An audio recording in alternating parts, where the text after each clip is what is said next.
La tronche en live, l'émission de l'esprit critique en direct sur Radio Campus Lorraine, avec Vlad Tapas et Assermandax. Bonsoir à tous, c'est la tronche en live, on n'a pas du tout oublié. Bonsoir à personne en fait, parce qu'on est en train d'enregistrer cette partie en direct d'après l'émission. Oui, il y a eu un petit problème technique, ce qui a mangé l'édito de Vlad, donc il va le refaire en public et en privé. Ouais. Absolument. Alors vous êtes prêts pour l'édito de qualité plus, supérieure? T'avais mangé une phrase, du coup tu peux la refaire sans la manger. Oh, personne ne saura que j'étais nul. Édito de qualité supérieure. Parmi les obsessions humaines, celle de comprendre les autres humains occupe une place de choix. Et c'est heureux, car nous comprendre les uns les autres est ce qui rend possible de vivre en société. Mais évidemment, tout désir de sens, de signification, nous met face au danger de la surinterprétation. Et nous avons vu ainsi passer au fil des siècles et des millénaires les aruspices, les médiums, les astrologues, les phrénologues, les graphologues et quantité d'autres personnes convaincues de lire dans tel détail négligé par les autres les signes qui permettent de décoder ce que pense autrui ou ce qu'il désire. L'idée n'est pas absurde, et de fait, la science s'intéresse à la manière dont notre corps peut exprimer des choses à notre insu. Malheureusement, ce champ disciplinaire est très peu vulgarisé. Et on peut constater que ceux qui parlent du non-verbal sur le net ont tous quelque chose à vendre, et tout plein de promesses, comme vous apprendre à vous bâtir un impact irrésistible grâce à votre langage corporel. La méfiance est de mise. Quand on sait que l'inventeur de la synergologie, pseudo-science du non-verbal, ne se défend contre les critiques légitimes apportées à sa discipline que sur le terrain judiciaire, jamais sur celui des faits, des études, bref, de la science. Cette manière de se défendre et de se victimiser n'est pas sans rappeler la manière dont les dérives sectaires s'organisent. Petite parenthèse. Gardons-nous d'accuser sans preuve et de jeter l'anathème sur quiconque, car même les dérives sectaires peuvent avoir pour origine une démarche sincère et le désir de bien faire. Il n'est donc pas question ici d'accuser les uns ou les autres d'escroquerie, de mensonges ou de manipulation, même s'il est légitime d'avoir des doutes à ce sujet. Nous n'allons pas ici questionner l'honnêteté ou la psychologie des experts autoproclamés du non-verbal, mais leur méthode de travail et la manière dont ils apportent des réponses aux questions que posent leurs pratiques. Il est important de le faire, car les pseudosciences sur le décryptage du comportement humain ont leurs entrées dans les tribunaux de certains pays, sont utilisées par certains recruteurs et séduisent, évidemment, les individus en quête de plus d'estime d'eux-mêmes, de sécurité.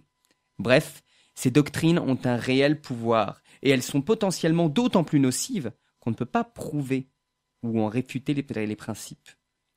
Pour y voir un peu plus clair, nous recevons Xavier Rista, qui connaît bien le sujet pour avoir été synergologue lui-même avant de reprendre du recul et d'appliquer la pensée critique à ce qu'il pensait savoir.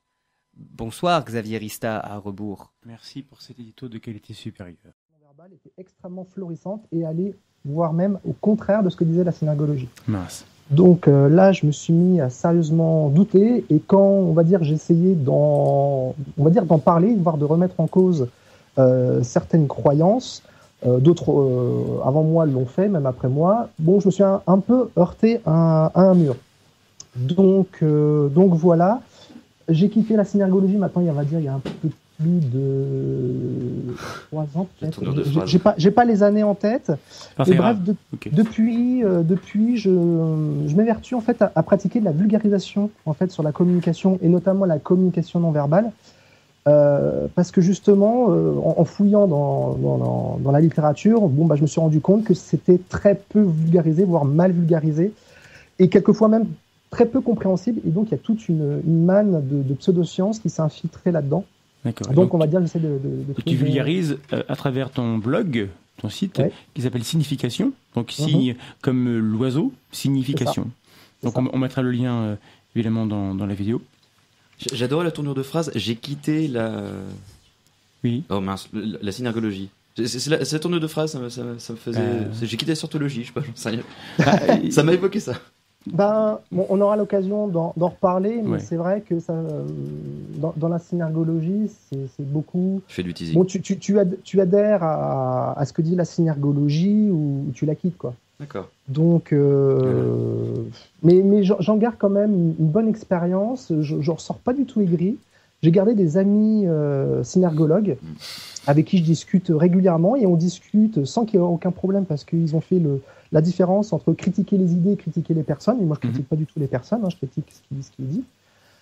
Et ça se passe très très bien. Bon, ça se passe pas bien avec tout le monde, malheureusement. Bien sûr.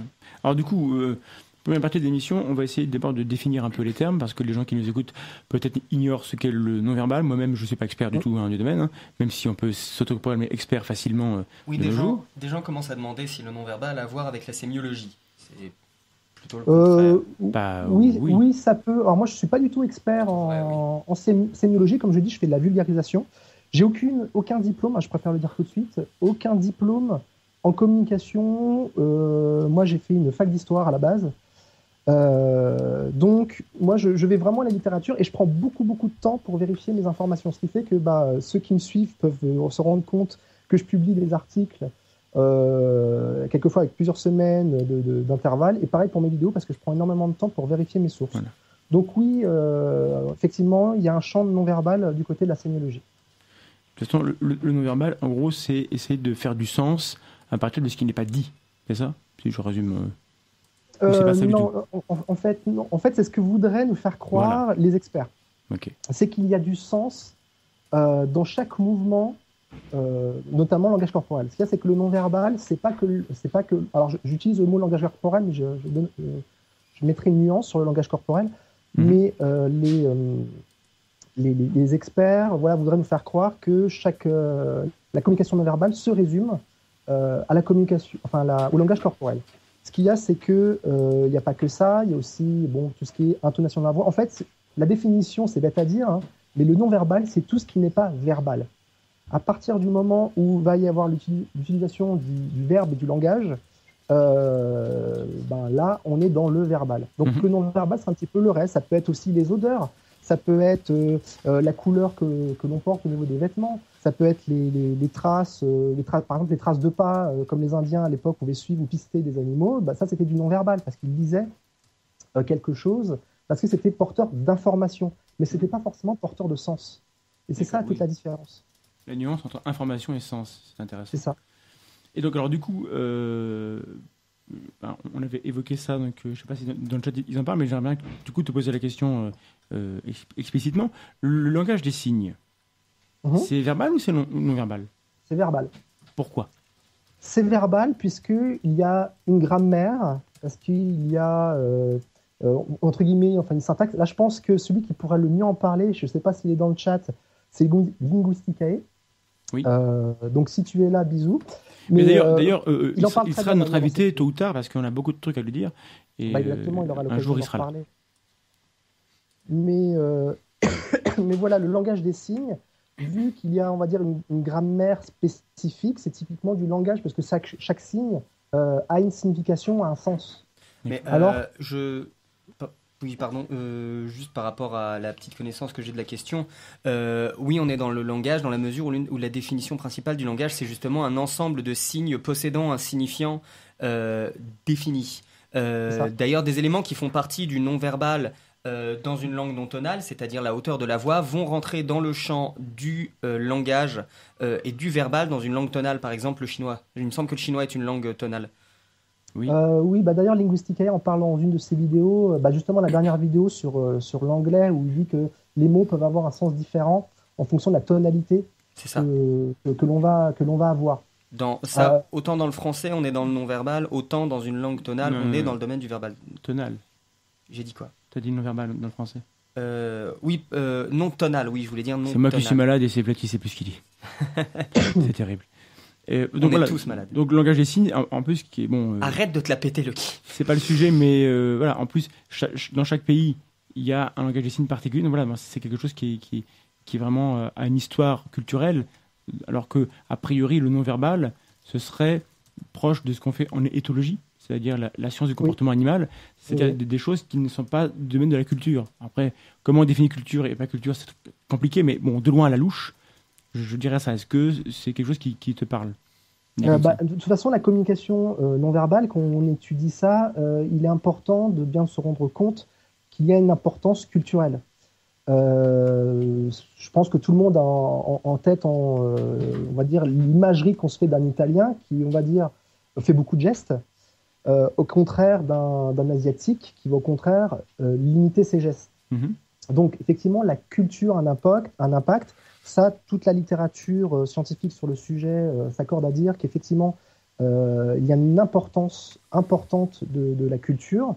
D'ailleurs, je ne sais pas si on aura l'occasion d'en reparler, mais en tout cas, la culture, d'un point de vue expression des émotions, parce que ça reste malgré tout dans le non-verbal, l'expression des émotions, a aussi un lien avec le langage. Par exemple, dans certaines peuplades, il n'existe pas de mots pour certaines émotions. Oui, alors tu m'as parlé en préparant l'émission d'un peuple, je ne sais pas si c'est des Inuits ou des gens qui vivent dans... en tout cas, oui, c'est un peuple Inuit, oui. Des peuples très isolés, et donc tu m'as expliqué que c'est des gens qui n'avaient pas de mots et qui n'avaient même pas de notion pour expliquer ou pour exprimer la colère. C'est ça. Alors ça, c'est étonnant. Alors oui, c'est étonnant. En fait, et les Inuits, ils ont plus de 100 mots pour dire le mot neige. Bon, c'est pas vrai non plus, mais ça... Non, c'est pas vrai. C'est une idée reçue. Alors, merci de me faire perdre le fil. Sur la colère. Oui, sur la colère. Mais en fait, c'est une anthropologue américaine, il me semble, qui est allée voir ce peuple dont j'ai oublié le nom. Je crois d'ailleurs qu'il est aujourd'hui disparu. Alors, tant mieux.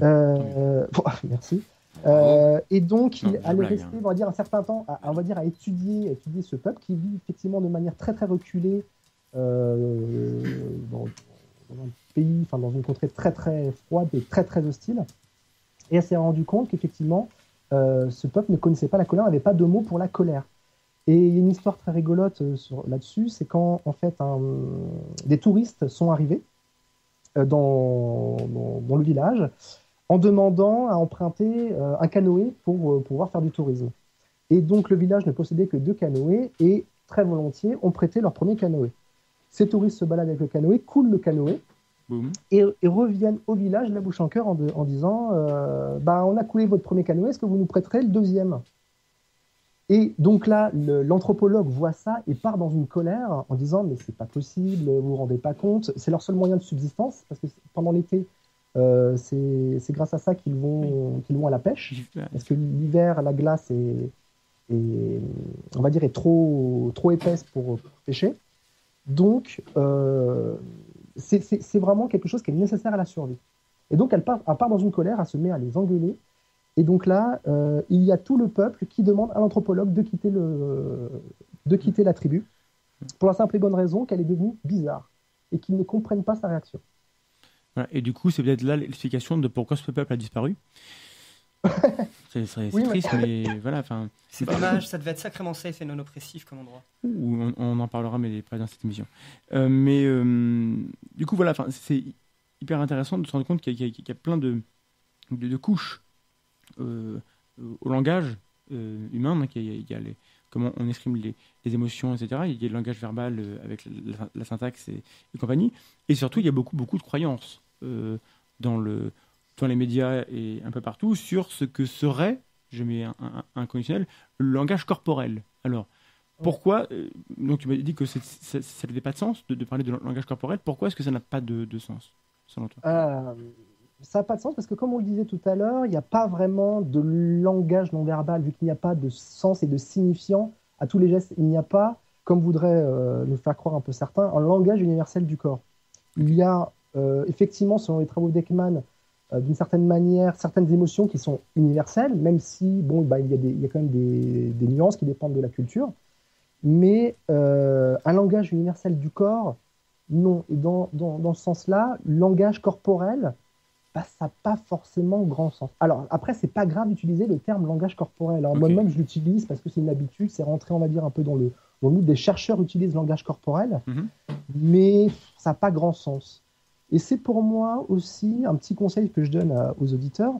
C'est une petite manière de voir si une personne sait de quoi elle parle ou pas quand elle se définit.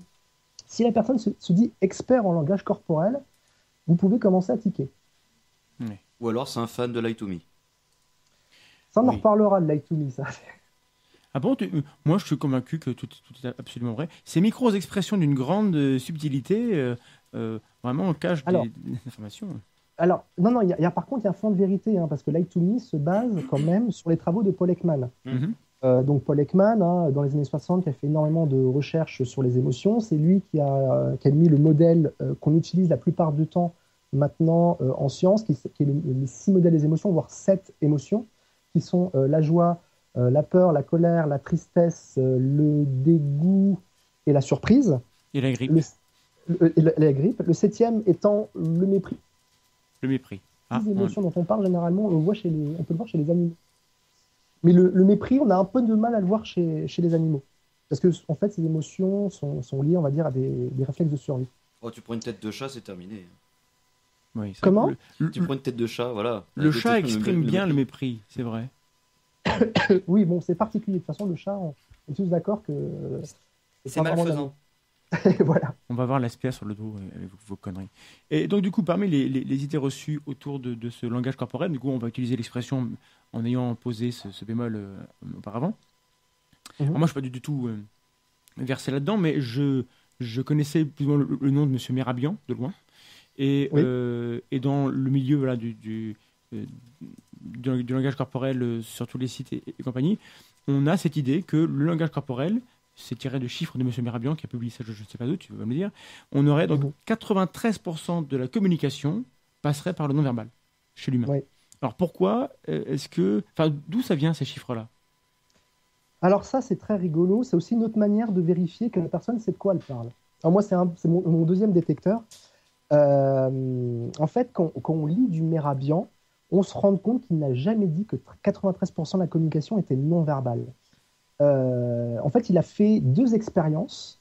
Alors, ça sera le sujet de mon prochain épisode, justement. Là, je spoil. Ça sera le sujet de l'épisode qui vient de l'émission, enfin de vulgarisation. Et donc, Merabian, il a en fait jamais dit ça. Il a fait 2 expériences qui sont très particulières, qui ont voulu s'attacher à étudier entre guillemets le langage corporel et aussi la voix et son intonation.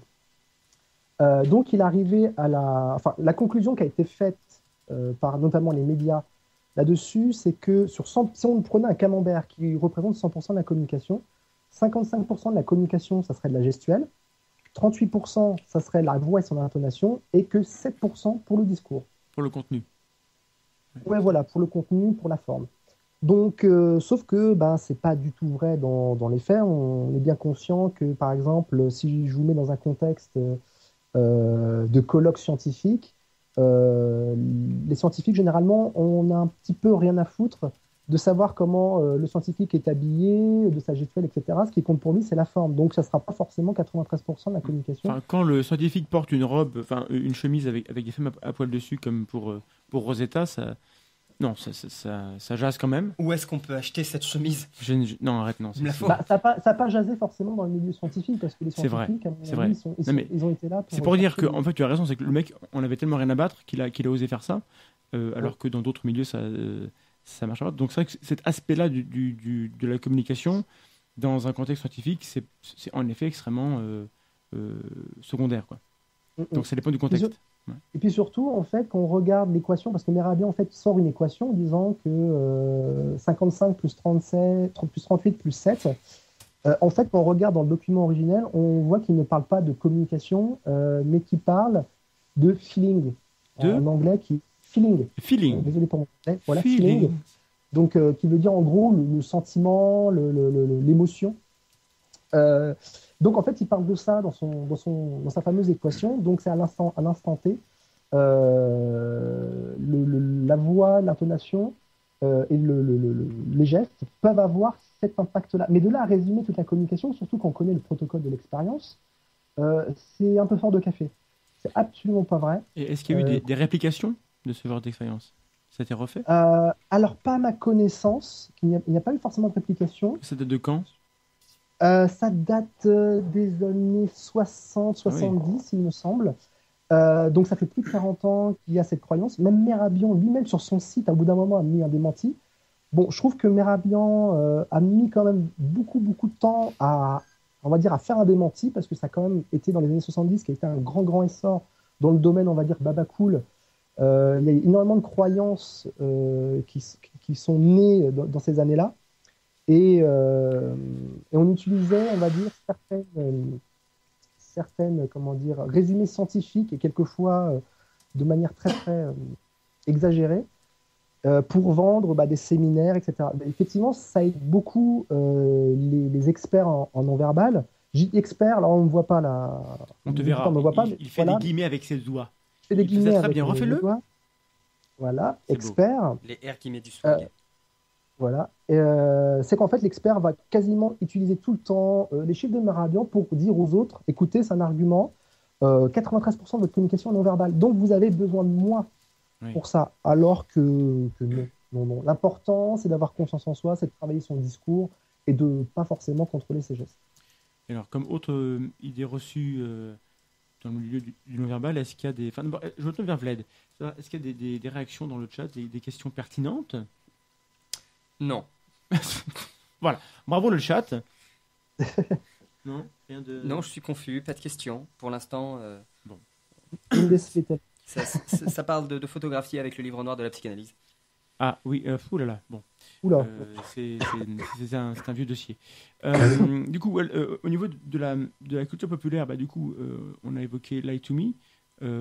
Il y a aussi The Mentalist et compagnie. Enfin, je ne connais pas bien le contenu de ces programmes-là, mais il me semble que c'est basé sur l'idée que voilà, on est capable de détecter le mensonge, qu'on est capable de savoir ce qu'une personne pense, rien qu'en analysant la manière dont elle va marcher, dont elle va bouger, dont elle va se toucher le visage et compagnie. Voilà. Et qu'est-ce qu'on a comme croyance populaire extrêmement installée à l'heure actuelle? Comme tu dis, c'est notamment qu'on peut, l'une des plus grosses croyances, c'est qu'on peut détecter le mensonge par le non-verbal. En gros, on essaye de nous faire croire que vous regardez quelqu'un, et puis vous mettez dans un coin avec un air très très inspiré, et puis vous êtes capable de détecter si la personne ment. Et ça a été quand même popularisé par Lie to Me. Alors, Lie to Me, c'est quand même une série qui avait comme conseiller scientifique Paul Ekman, mais Paul Ekman n'avait pas vraiment le droit de regard. C'est-à-dire qu'il apportait des informations scientifiques aux auteurs, et les auteurs, après, utilisaient ce que disait Paul Ekman pour faire la série. Sauf que la série, elle a besoin d'être exceptionnelle, et puis si on décrivait, c'est un peu, vous savez, comme les experts Miami, etc., si on décrit vraiment on va dire, le quotidien d'un scientifique, c'est pas glamour. Voilà, c'est pas forcément glamour. Donc, une personne qui est capable de détecter le mensonge à rien, en quelques secondes, juste en voyant un signe ou une micro-expression, non s'exagérer. Ça n'empêche pas que le non-verbal est vraiment, il peut être important. Mais ce qu'il y a, c'est qu'il faut le coupler au verbal, il faut le coupler avec la stratégie d'enquête, il faut le coupler avec une méthode de questionnement. Il faut être holistique d'une certaine manière. C'est surtout réservé à des gens formés, et c'est pas en faisant quelques semaines de formation, etc., ou une formation sur les micro-expressions qu'on peut devenir un vrai expert, et là je ne mets pas de guillemets, un vrai expert en détection du mensonge. J'ai des amis qui sont dans le domaine policier, ou qui sont en train de faire un doctorat dans le domaine de la détection du mensonge, sont extrêmement prudents justement sur ce qu'ils avancent. Et eux-mêmes disent, c'est pas, pour le moment, on ne peut pas définir avec exactitude les signes absolus du mensonge. Mais c'est pas une preuve. Voilà, c'est pas une preuve. Et surtout, le but, on va dire, de connaître éventuellement tous ces signes, c'est pour, on va dire, affiner le questionnement. Ça ne veut pas dire qu'on va voir un signe de mensonge, ça veut dire que, par exemple, là, je vais voir un signe qui me dit que la personne, elle est peut-être préoccupée par cela, ou que ça a provoqué, je ne sais pas, par exemple, un item de tristesse. Quand on parle de quelque chose, là, on dit, là, j'ai mis le doigt sur quelque chose, donc à la limite, je peux creuser la question et peut-être l'amener à parler là-dessus. Oui, ça permet d'être... C'est jamais une information qui, directe, de manière isolée, permet de mettre le doigt sur une vérité. Mais dans le chat, il y avait une question sur les aspects universels. Tu l'as évoqué, je pense. Je pense que c'est tout ce qui est émotion, expression des émotions et lecture des émotions. C'est extrêmement important, même d'un point de vue évolutif. Je pense que c'est le genre de question qui mérite d'être regardé d'un point de vue avec la perspective évolutive. Pourquoi est-ce qu'on est capable de lire les expressions des gens, et pourquoi est-ce que les gens ont intérêt à ce que leurs émotions soient lisibles par les autres? Voilà. Simplement pour la simple réponse que c'est une question de survie. Voilà, si on n'avait pas les émotions et si on n'était pas capable de les exprimer, on aura un vrai problème d'adaptation et tout simplement la fin de la civilisation. c'est Jacques Cognier, qui est un spécialiste, un psychologue spécialiste dans le domaine de la communication, notamment non verbale, qui a dit sans émotion, pas de communication, et sans communication, pas de civilisation. D'ailleurs, ce qui est assez rigolo, ça va te plaire, l'un des premiers à s'être intéressé à l'expression des émotions, c'est Charles Darwin. Encore lui. Voilà, Darwin qui, le premier, s'est dit, c'est marrant, il y a une forme d'universalité dans l'expression des émotions chez les animaux. Il a étudié ça, il en a écrit un livre. Par contre, il en était au moment complètement dégoûté parce qu'il avait énormément, on va dire, d'informations. Son livre a eu beaucoup de succès, mais on lui envoya énormément de photos, etc. Ça lui donna énormément de matière pour travailler, mais au bout d'un moment, il a un peu saturé là-dessus parce que c'était un champ complètement balbutiant. Oui. Est-ce qu'on a des infos sur les émotions du ratopnu? Pardon. C'est une excellente question. Ça, c'est un troll. N'encourage pas les gens sur le chat. Il y a déjà 1000 références au tardigrade et au ratopnu. Merci, on peut parler d'autre chose. C'était la boutade de ce soir. Voilà. Je suis malade, j'ai le droit. Alors, pour les auditeurs, quand je disais c'est une excellente question, c'était aussi ironique. Oui. Mon non-verbal l'exprimait.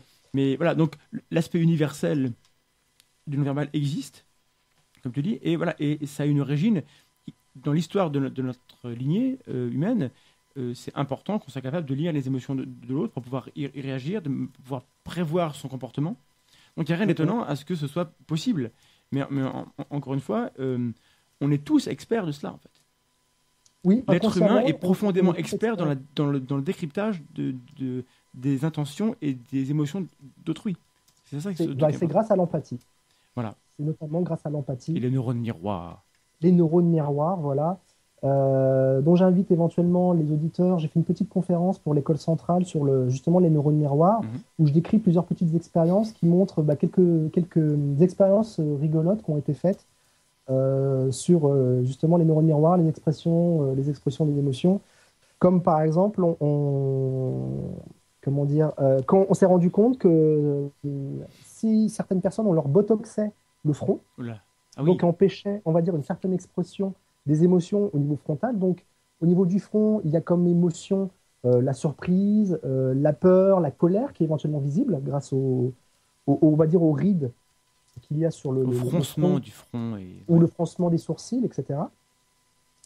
Mais on s'est rendu compte que ces personnes-là, au bout d'un moment, avaient de plus en plus de difficultés à percevoir et voire même à ressentir les émotions en question. Oui. Parce qu'elles étaient incapables de les reproduire. Et on a aussi... je ne sais pas le détail, mais on a aussi demandé à des gens de lire des textes chargés en émotions. Et à certains, on leur a demandé de froncer les sourcils, à d'autres de sourire. Et on se rend compte que lorsqu'après, ils rendent compte du contenu émotif du texte, ceux qui froncent les sourcils ont plutôt une réception négative, et ceux qui sourient en le lisant ont plutôt une réception qui est positive. Donc c'est pas, ça joue sur une portion uniquement de la perception, mais ça montre bien que on est profondément marqué par cette perception-là.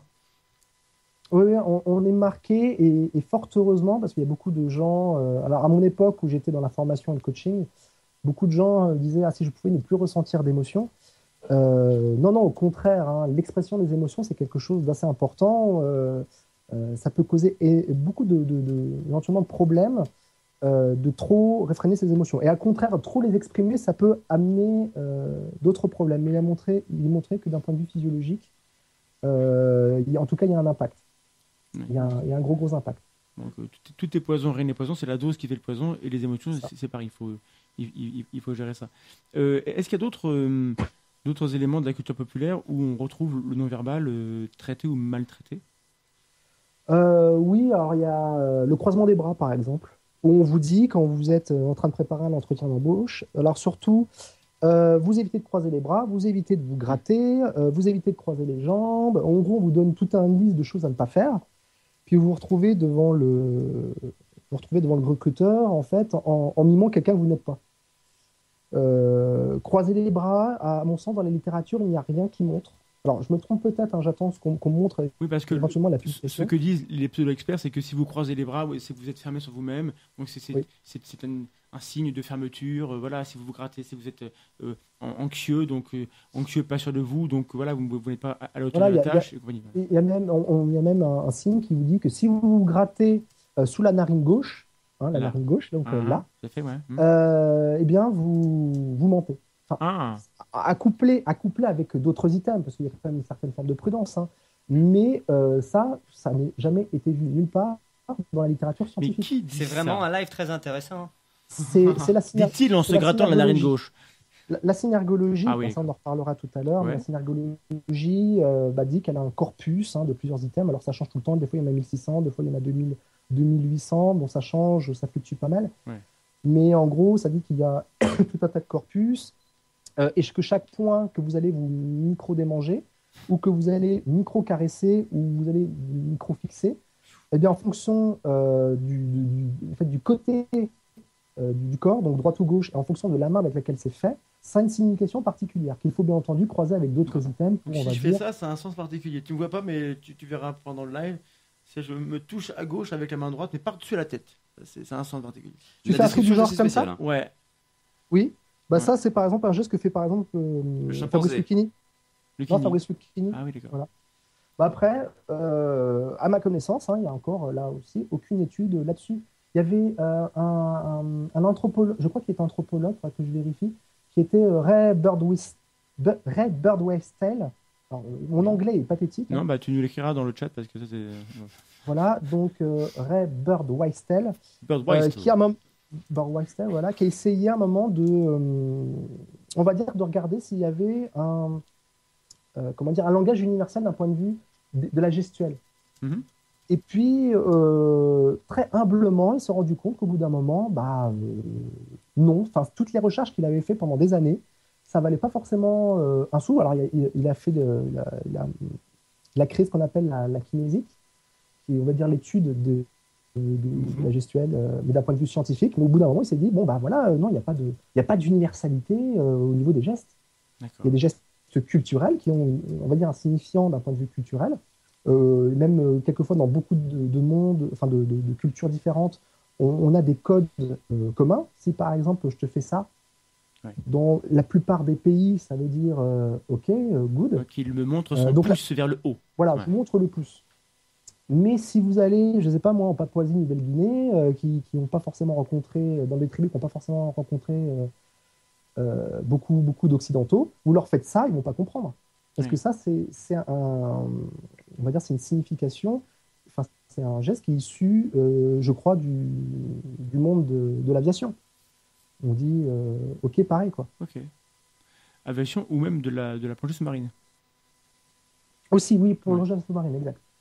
Ok, je pense qu'il est temps qu'on fasse une petite pause. Je me tourne vers Vlad pour savoir s'il y a des remarques. Alors, il y avait des questions sur le cold reading, mais ça, on va y revenir dans la deuxième partie. Oui, on en reviendra. Énormément de scepticisme concernant les neurones miroirs aussi. Voilà. Visiblement, il y a des gens qui disent que c'est du flan. Alors, est-ce qu'on prend 30 secondes ou 40 secondes pour rappeler l'état de l'art sur les neurones miroirs? Les neurones miroirs, bon, alors je peux comprendre le scepticisme qui est dessus parce que c'est quelque chose de très très nouveau. Oui. C'est depuis les années 90 qu'il y a Rizzolatti, c'est l'Italien qui a découvert les neurones miroirs, un peu par hasard en plus. Il s'est rendu compte éventuellement de l'existence des neurones miroirs. Alors par contre, il y a quelque chose sur lequel je suis tout à fait d'accord, c'est qu'il y a énormément de recherches qui se font du coup là-dessus et qu'on évolue à chaque fois les connaissances. On fait évoluer les connaissances à chaque fois dans ce domaine-là. Mais pour, on va dire, en gros, faire un résumé, les neurones miroirs... Expliquer aux gens qui ne connaissent pas du tout le principe. Voilà, qui ne connaissent pas les neurones miroirs. Ça, en gros, si vous êtes en train de me regarder et de me voir en train de manger une pomme, dans votre cerveau, il va y avoir les mêmes zones cérébrales issues des zones du mouvement qui vont reproduire aussi ce mouvement, mais dans votre tête. C'est-à-dire ça va faire marcher les mêmes zones cérébrales liées au mouvement, voilà. Mais vous n'allez pas faire ce mouvement. Voilà. Donc les neurones miroirs s'activent, et du coup, les neurones du mouvement, quand ils s'activent, on voit quelqu'un courir, s'activent dans notre cerveau les neurones qui sont liés au mouvement de courir, mais s'allument aussi les neurones miroirs qui vont inhiber le mouvement. Voilà. C'est pour ça que quand on voit quelqu'un avoir une émotion, alors je ne suis pas du tout neurologue, je concède tout à fait on va dire mes limites, Mais voilà, quand vous voyez une émotion, quand vous voyez éventuellement de la tristesse, ça peut faire évoluer chez vous les mêmes processus que la tristesse. Tout à fait. Et à ce sujet, j'ai une citation d'une grande scientifique, Jeanne Moreau, qui a dit que il ne faut pas que les gens soient... les gens ne sont pas émus par le personnage, ils sont émus comme le personnage. C'est ça. Et je trouve que c'est assez parlant. Et après, dans le champ des neurones, il y a peut-être des gens qui vont surinterpréter ce que ça veut dire, et il y a peut-être des gens qui vont abuser d'un langage pseudo-scientifique autour des neurones miroirs, c'est fort possible. Mais il me semble en effet qu'il y a quand même... je n'ai pas relu la littérature, ça vaudrait le coup qu'éventuellement les gens qui sont sceptiques par rapport à ça nous écrivent pour nous dire un peu ce qu'il en est, et auquel cas on mettra des annotations. Mais voilà, moi, de ce que je sais, c'est quelque chose qui a l'air d'exister, quoi. Il faut regarder déjà du côté de Rizzolatti qui a découvert ça. Il y a aussi Ramachandran, qui est un neuroscientifique bien connu, qui a pas mal travaillé aussi sur les neurones miroirs, donc ça peut être aussi intéressant. Et puis j'avais éventuellement Antonio Damasio, qui est aussi très connu dans le milieu, qui me semble en a un petit peu parlé. C'est pas son premier champ, mais en tout cas, Damasio, au niveau des émotions, d'un point de vue neuroscientifique, il en a pas mal parlé. Pardon. Donc on invite les gens à aller se renseigner. Donc on fait cette pause musicale et après on va s'intéresser à pourquoi ça marche pas, mais ça marche quand même, le non-verbal. C'est assez amusant. Vlad, qu'est-ce qu'on va écouter ? Eh bien, nous allons écouter, si je me souviens bien, Enjoy the Silence, c'est bien ça ? Oui. Absolument. Donc c'est parti. Nous sommes de retour dans la tronche en live. Après Enjoy the Silence de Dépêche Mode. Pour les verbiages autour du non-verbal avec Xavier Rista. Et donc pour cette deuxième partie, on va s'intéresser au fait que ça marche pas. Tout ce qui est non-verbal, enfin beaucoup de choses marchent pas, en tout cas beaucoup de choses. Et pourtant on a envie d'y croire. Et du coup, d'une certaine manière, ça marche un peu parce que... Je ne vais pas aller plus loin que ça parce que ça va être fouillis. Et là, je suis malade, donc j'ai le droit. Et du coup, voilà, l'impression que j'ai à écouter ce que tu me dis, c'est que dans la synagogie et dans tout ce qui est non-verbal, on a la maladie du sens. C'est-à-dire qu'on veut absolument que tout ait un sens. Et au final, lorsqu'on veut que tout ait un sens, on finit par trouver un sens à tout.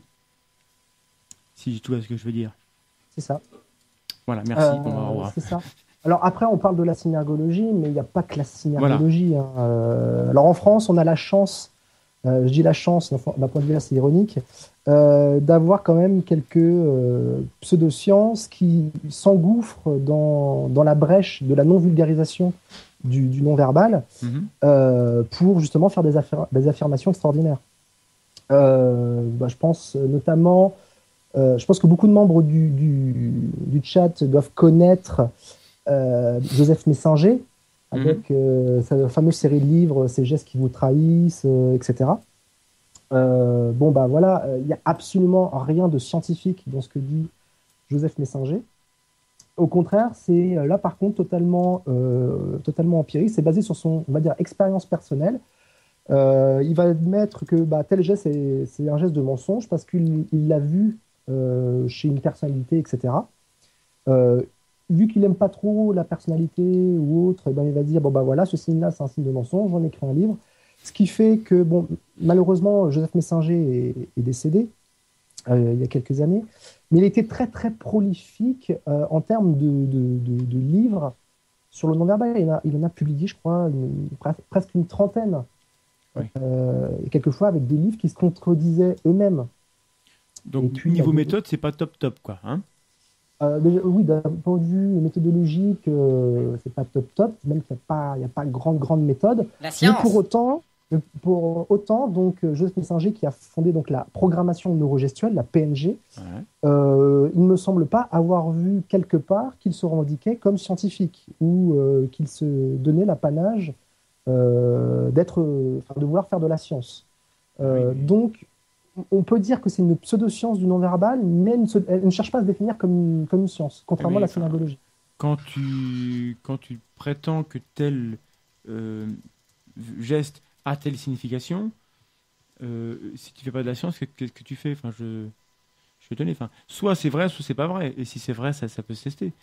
Donc, à mon sens, on est forcément dans la science lorsqu'on compte décrire le réel. C'est pareil que l'astrologie. Hein. L'astrologie, il y en a qui vont la définir comme science, d'autres ne vont pas la définir comme science, y compris parmi les astrologues. On n'empêche que ça existe. Et ça utilise bien souvent les mêmes processus, les mêmes l'effet Barnum, etc. Et ce qui fait que beaucoup de gens vont y adhérer parce qu'à un moment ou à un autre, on va se dire « Ah oui, tel geste, ça me rappelle tel événement que j'ai vécu dans ma vie. » Et c'est vrai que cette signification colle bien à une explication que je chercherai à donner. D'accord. Donc on se nourrit de nos propres anecdotes. On fait du biais de confirmation. C'est-à-dire qu'on cherche dans nos souvenirs. On voit un truc qui match. Ça rentre bien dans la case qui est décrite. Et du coup, ça confirme. C'est ça. Et pour les gens, c'est convaincant. Parce que chacun d'entre nous peut être facilement convaincu par lui-même. Et puis, j'ai envie de te dire, moi, ça a été mon cas.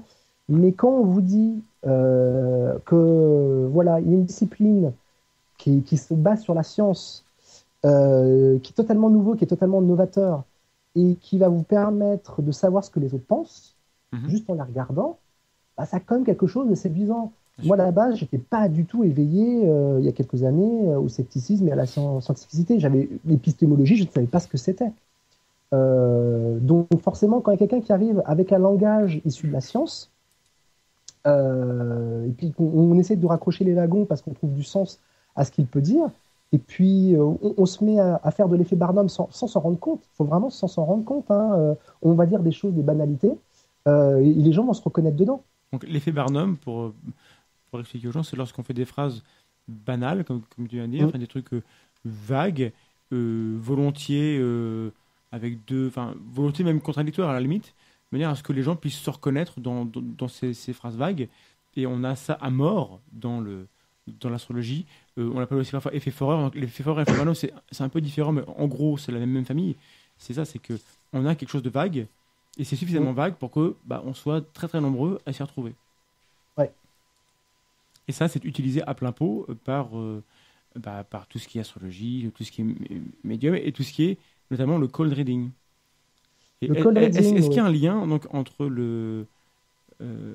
les gens qui pratiquent le non-verbal ou qui enseignent le non-verbal et le cold reading?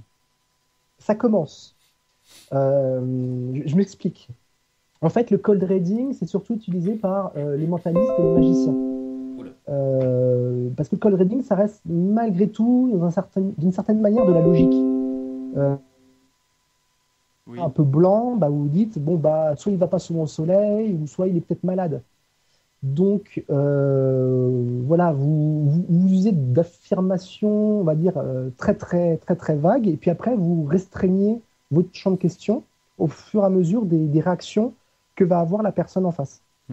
Et donc, le cold reading, moi, j'ai des amis qui sont magiciens, qui utilisent le cold reading, mais que dans une recherche de spectacle.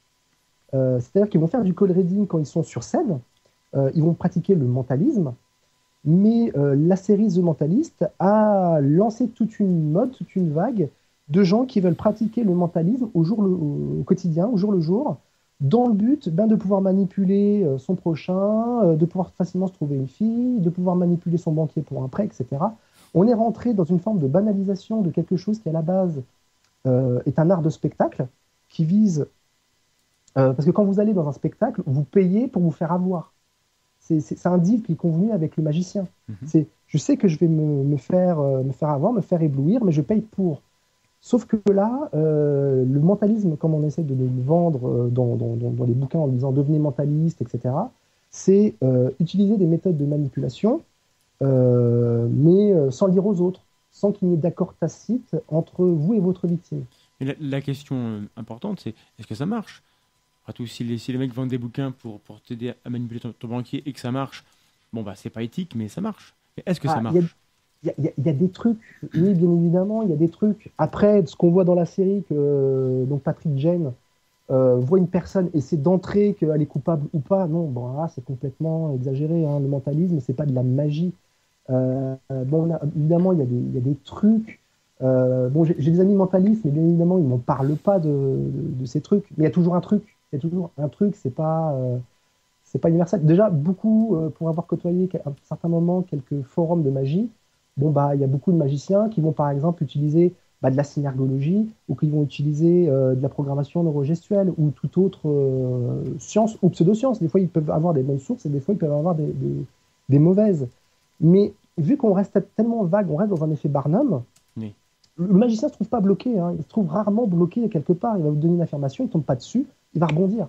Bien sûr. Après, c'est tout l'art d'être dans le flux de parole, de faire oublier les erreurs et d'appuyer sur les moments où on tombe sur un truc vrai et la personne en face réagit de manière efficace.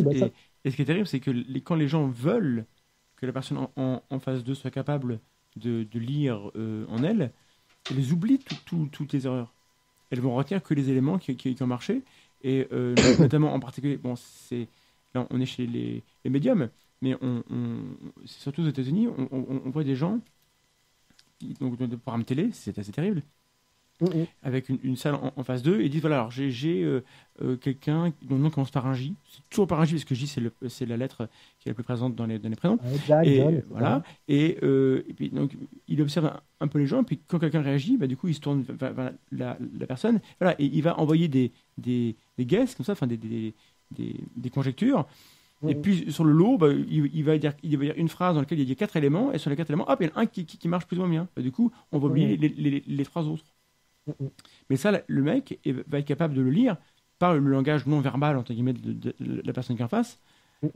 Mais voilà, est-ce que là-dessus, on a des publications, des choses sur la manière dont ça fonctionne? Alors, pas ma connaissance. Il ne me semble pas qu'en essayant, on va dire, dans le domaine de la... C'est ta question, dans le domaine du mentalisme, etc. Oui, des médias, etc.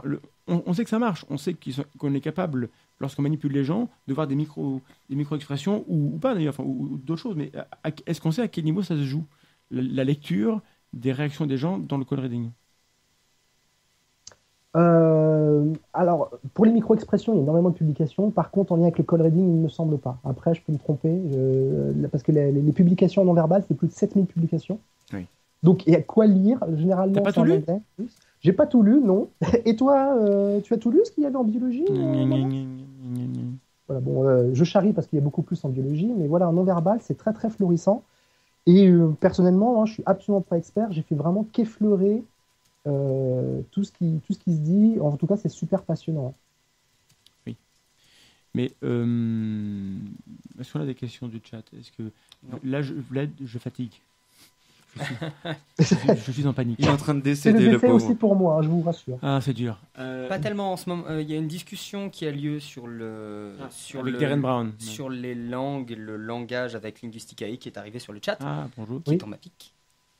Voilà, référez-vous pour tout ce qui est langue et langage à Linguisticae. Il connaît mieux le demande sujet. à Linguisticae en direct sur le chat quand est-ce qu'il veut venir faire une émission avec nous pour parler de l'histoire des langues, du côté darwinien du langage et de qu'est-ce que c'est qu'un langage. Viens me dire ça en privé, Linguisticae. Viens. Bref. Donc, tu cherches des linguistiques amateurs dans ta région? Est-ce qu'on a d'autres pistes sur pourquoi est-ce que ça marche? Pourquoi est-ce que ça séduit les gens? Il y a aussi le fait, comme je disais, que le non-verbal est très peu vulgarisé. Si je demande aux gens de me citer un scientifique dans le domaine du non-verbal, généralement, la plupart des gens vont me citer Paul Ekman. Ils seront incapables de me citer autre chose. Il faut savoir qu'en français, il doit y avoir que 2 livres de Paul Ekman, alors qu'il a publié d'autres livres aux États-Unis. Pourtant, il y a beaucoup de recherches. Il y a le domaine francophone qui est quand même assez actif dans le domaine du non-verbal. Malheureusement, ce n'est pas les bouquins qu'on retrouve en tête de gondole de la FNAC. Les pseudosciences utilisent vraiment ce champ libre pour dire, avec des titres souvent très très attractifs, vous serez capable de décrypter le non-verbal, de lire dans le cerveau des gens, de détecter le mensonge, rien qu'en lisant le livre. Donc, le livre, il coûte 20 €. Bon, pour 20 €, je le fais. Puis, généralement, derrière, on lit le bouquin, on se fait quelquefois souvent convaincre. Hein. Bon, quelquefois, on se dit non, c'est quand même un petit peu trop extraordinaire, mais c'est pas le cas de tout le monde. Tout le monde n'a pas la culture scientifique et l'esprit critique. Et puis, on se dit, quand vous voyez un expert invité dans un journal télévisé ou invité dans un grand quotidien français, que ce soit l'Express, le Figaro, etc., ça a un sacré argument d'autorité quand même. Et, oui. Et du coup, les experts qu'on voit à la télé et qui sont finalement ceux à travers qui ces notions-là atteignent le public, combien on en a des experts catholiques?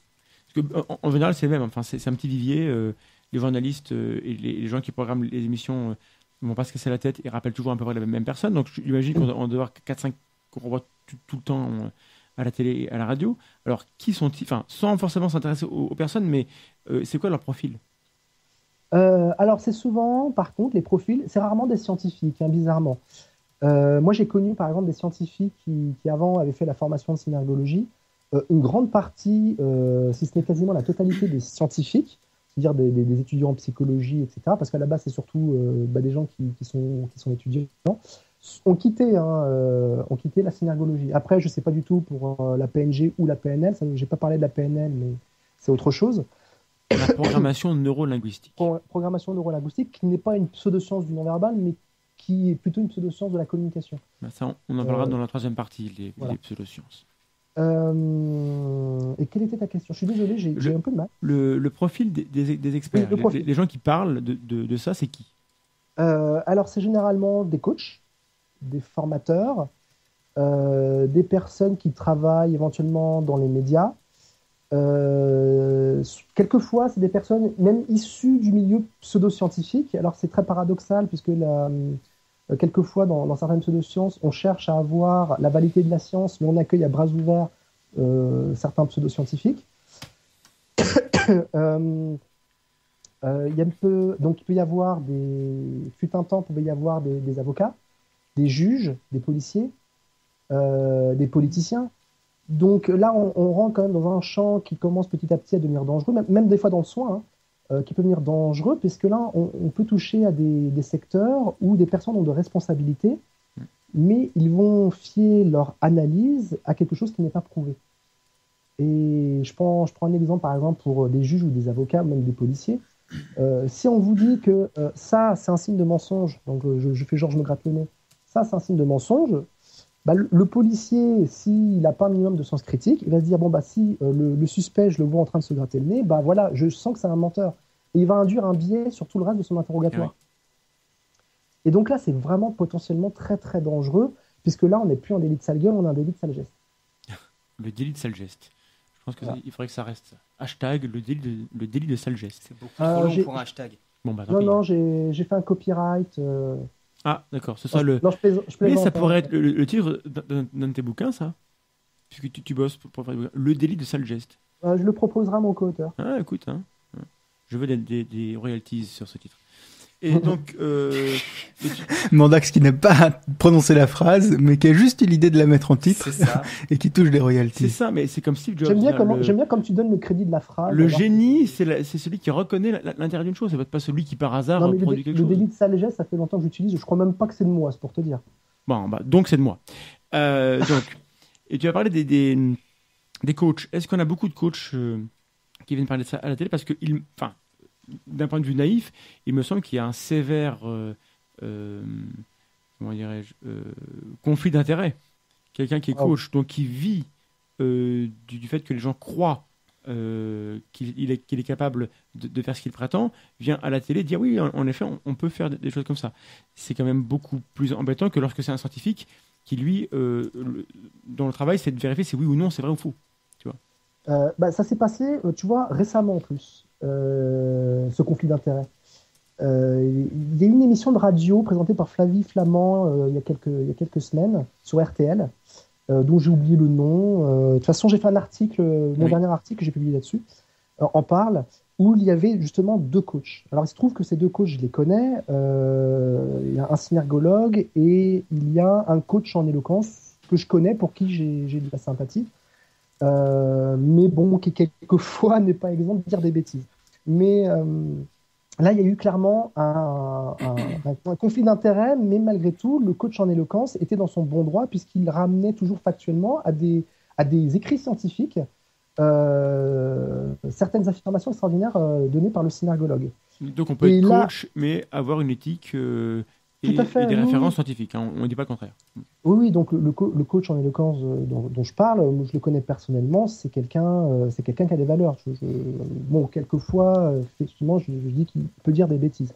Mais dans l'émission, ce qui a été absolument incroyable, c'est de voir le parti pris de la journaliste qui donnait raison au synergologue en disant on est là pour s'amuser, etc. En gros, ce que disait le synergologue était beaucoup plus sympathique et plaisant à entendre que ce que disait le coach en éloquence, qui sourçait ce qu'il disait et qui prévenait les gens de l'éventuel danger de la synergologie.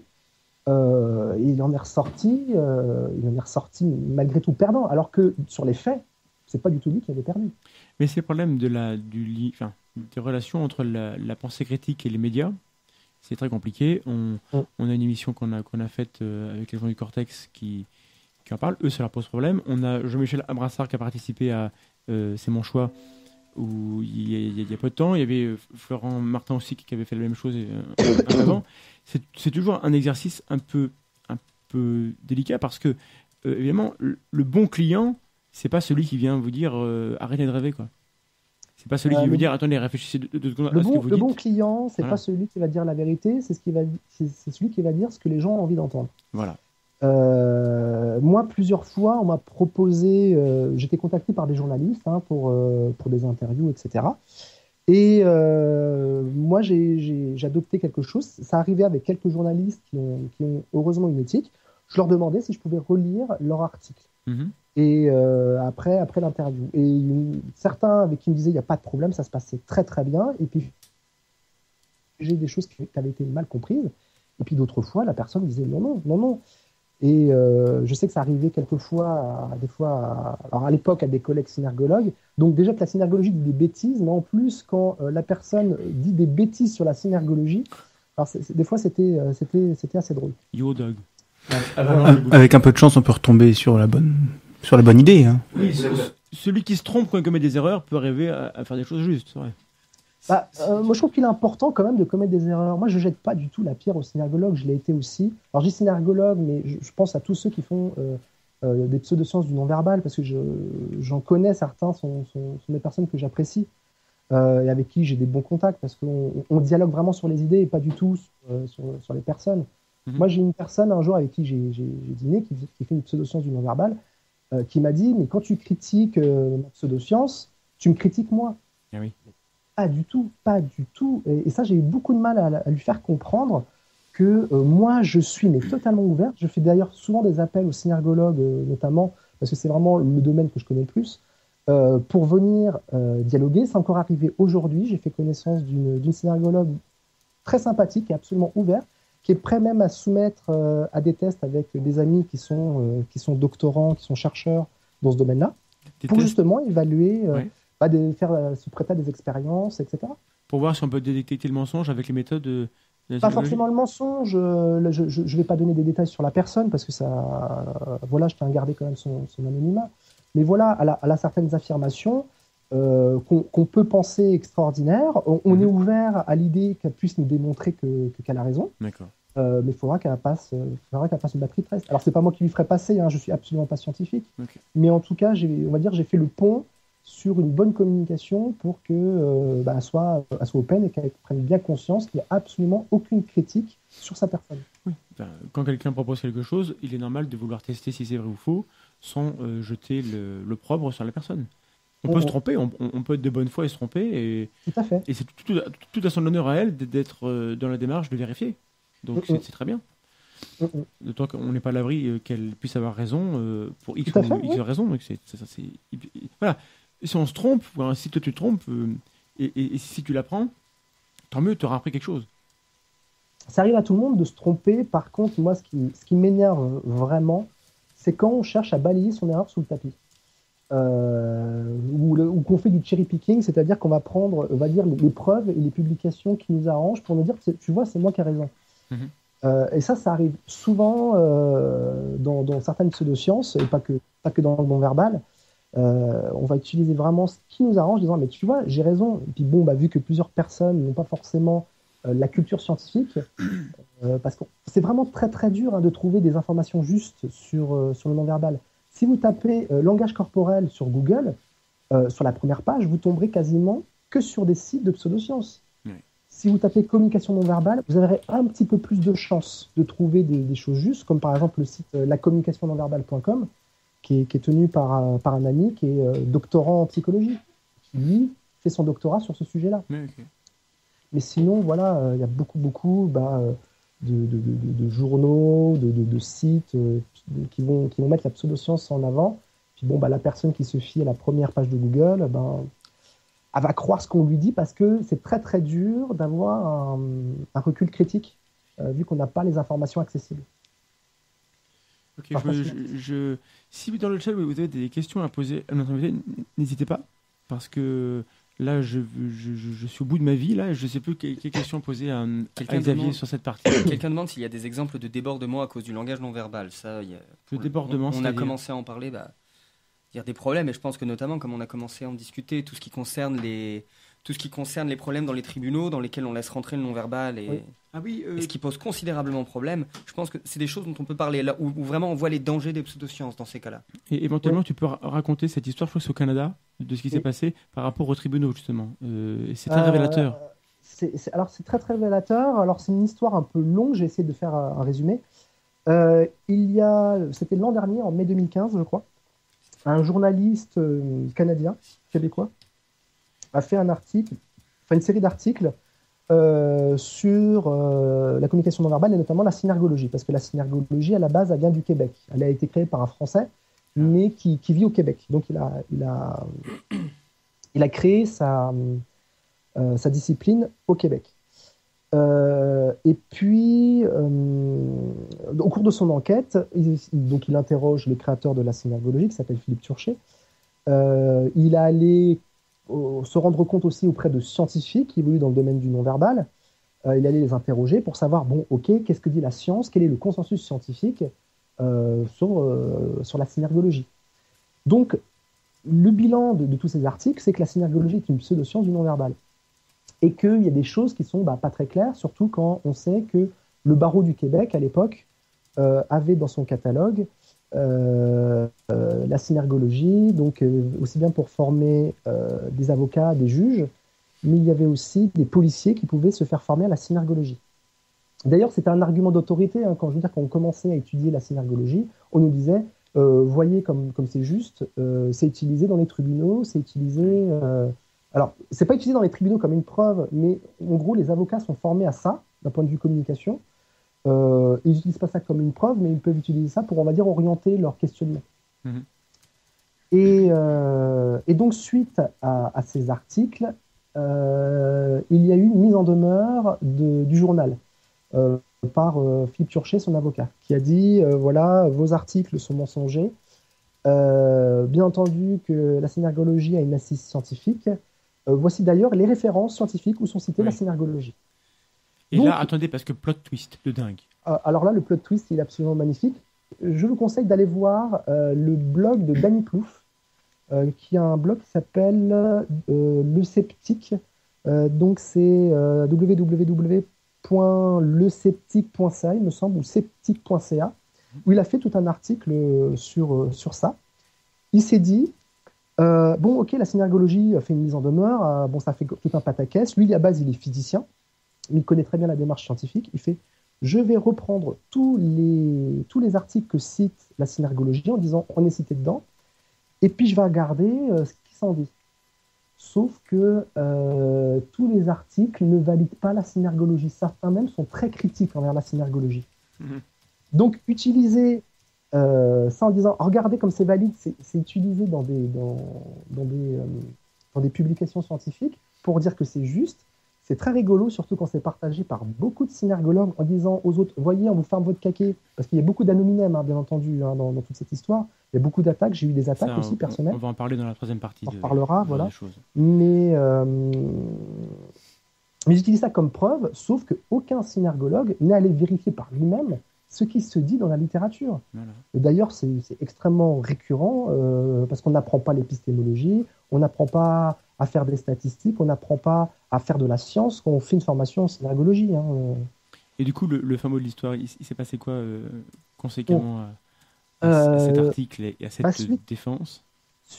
Suite à ça, j'ai un camarade qui s'appelle Vincent Denot, alors qui m'écoute pas pour le moment parce qu'avec le décalage, il travaille, qui a fait un article avec son collègue Pierrick Pluquelec, avec Serge Larrivé, qui est bien connu du scepticisme, et avec Danny Plouffe. Ils ont fait un article pour une revue de psychoéducation qui s'appelle La synergologie, une lecture pseudo-scientifique du non-verbal. Et suite à cet article-là, la synergologie a été retirée du catalogue des formations du barreau du Québec. Voilà, donc boum, ça fait mal. Appliquer de l'eau froide sur la brûlure, mais voilà, toujours dit que c'est bien la preuve que lorsqu'on fait de l'analyse critique, lorsqu'on applique la méthode, on est capable de convaincre les gens. Voilà, on est capable de prouver les choses. Oui, et puis surtout, je tiens à dire une chose, c'est qu'il y a quelque chose dont je suis particulièrement fier, c'est qu'on a un excellent scepticisme d'un point de vue non-verbal. Je connais quasiment tous les sceptiques sur le terme du non-verbal et ils font vraiment un super boulot dans le sens où à quel moment il y a une recherche de mise en avant, il n'y a qu'une recherche d'attaquer des gens, il y a une recherche vraiment scientifique de quête de la vérité, avec pas la prétention de dire on a la vérité mais voilà ce qu'on dit le consensus scientifique, et de vouloir faire le pont avec ces pseudosciences en disant on sait que vous avez un bon fond, on sait que vous voulez éventuellement vous avez une bonne intention, mais ce que vous dites est faux, ce que vous dites n'est pas humble. Et je trouve qu'on a vraiment la chance d'avoir un scepticisme de qualité. Donc, il y a le site dont je vous parlais.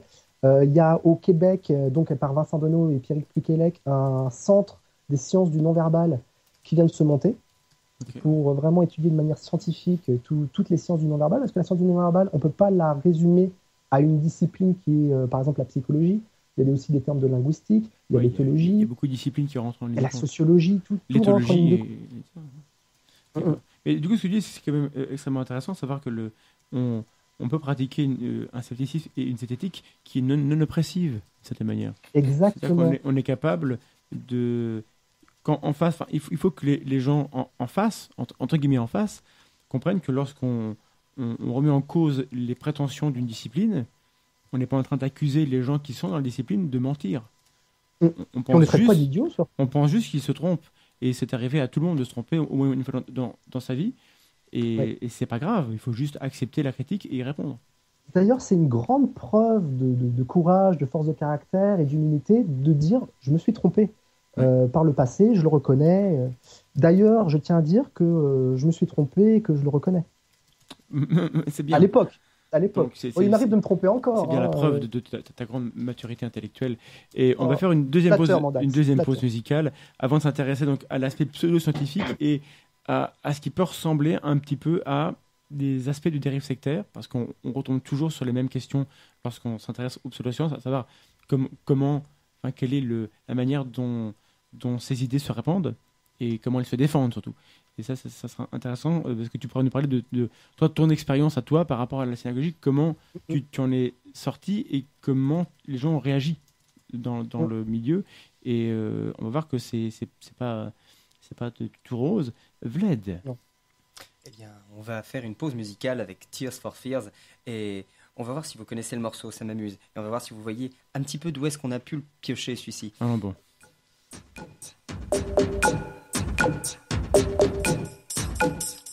Bonsoir à tous. Alors malheureusement Thomas n'est pas à Sermandax, pardon, j'oute son nom. On mettra un gros bip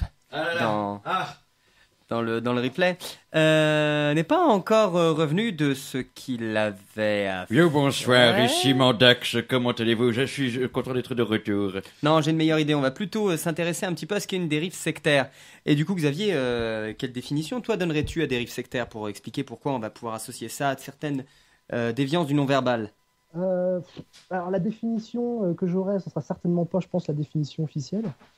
Mais on va dire que c'est des comportements. Alors déjà, je trouve qu'il est important de faire la distinction entre dérive sectaire et secte. Parce que, pour reprendre le cas de la synagogie, c'est absolument pas une secte. Je tiens à être bien clair là-dessus. C'est absolument pas une secte. Par contre, il y a certains comportements qui font penser effectivement à des dérives sectaires, à savoir ne pas remettre en cause la parole du maître, ne pas, comment dire, qu'est-ce qu'il peut y avoir d'autre? Voilà, adhérer à ce qui est dit, en faire la promotion et utiliser le langage propre, notamment à la synergologie, qui reprend certains termes qui existent déjà, par exemple, dans le domaine scientifique, mais en renommant les choses, en disant, bah, vous voyez, c'est nous qui avons inventé là-dessus. Alors, bien évidemment, on va dire, entre guillemets, qu'il l'améliore, mais c'est pas pour autant que c'est juste et que c'est vrai. Quand tu dis améliore, c'est-à-dire, il le précise. Alors, améliore avec des gros guillemets. Par exemple, je pense à une théorie en synergologie qui s'appelle les figures d'autorité. Et non, pas les figures d'autorité, pardon, c'était les. Ah, j'ai oublié. Excusez-moi, je suis malade, j'ai oublié complètement le nom. Bref, c'est sur une certaine manière de lire les émotions. Et je me suis rendu compte que dans la littérature, il y avait quelque chose d'extrêmement similaire qui existait, notamment par une personne dont j'ai oublié le nom aussi. Donc, vous voyez, mon argumentation ne tient absolument pas parce que je suis en gros, tu es en train de dire qu'il y a une notion de synergologie, mais qui existait auparavant. Mais est-ce que les synergologues citent cette source Non. Voilà, c'est ça qui est intéressant. J'en ai jamais entendu parler. Alors, ça n'empêche pas, par contre, la synergologie de citer des vraies sources scientifiques. Hein. Ils peuvent citer du Vladislavik, ils peuvent citer du Barrier, par exemple Guy Barrier, qui est malheureusement décédé, qui est une personne que je connaissais beaucoup, qui a écrit d'excellents livres sur le non-verbal, des premiers vulgarisateurs, un des seuls vulgarisateurs français.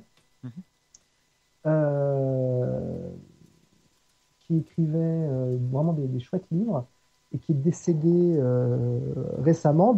La synergologie disait lisez ce livre-là. Sauf que Guy Barrier, par contre, il était plutôt critique envers la synergologie. Encore une fois, c'est pareil. On a montré qu'il y avait des gens, lorsqu'on leur faisait. On prend des gens qui ont une croyance très forte, par exemple, qui vont nier le changement climatique, et on leur fait lire un texte qui apporte des preuves du changement climatique. Et parmi ces gens-là, on aura une proportion variable de gens qui seront convaincus que l'article va dans leur sens. Oui. Ils vont être capables de transformer le texte pour qu'il corresponde à ce qu'ils veulent voir écrit. Donc c'est pas étonnant que parmi les synergologues, il y en ait certains qui vont citer des sources qui démontent leur science, mais comme ils sont convaincus d'avoir raison, ils vont se convaincre même que l'article va dans leur sens. Oui. Puis il y a d'autres arguments aussi qui rentrent en ligne de compte. Quand on se met à critiquer, on va dire, la synergologie en disant qu'elle est éventuellement fausse, etc., on se prend un exemple de réflexion qui est Galilée, on le critiquait bien à l'époque, l'argument de Galiléum. Voilà, en disant c'est novateur, c'est normal que c'est pas exact, et ça va s'améliorer avec le temps.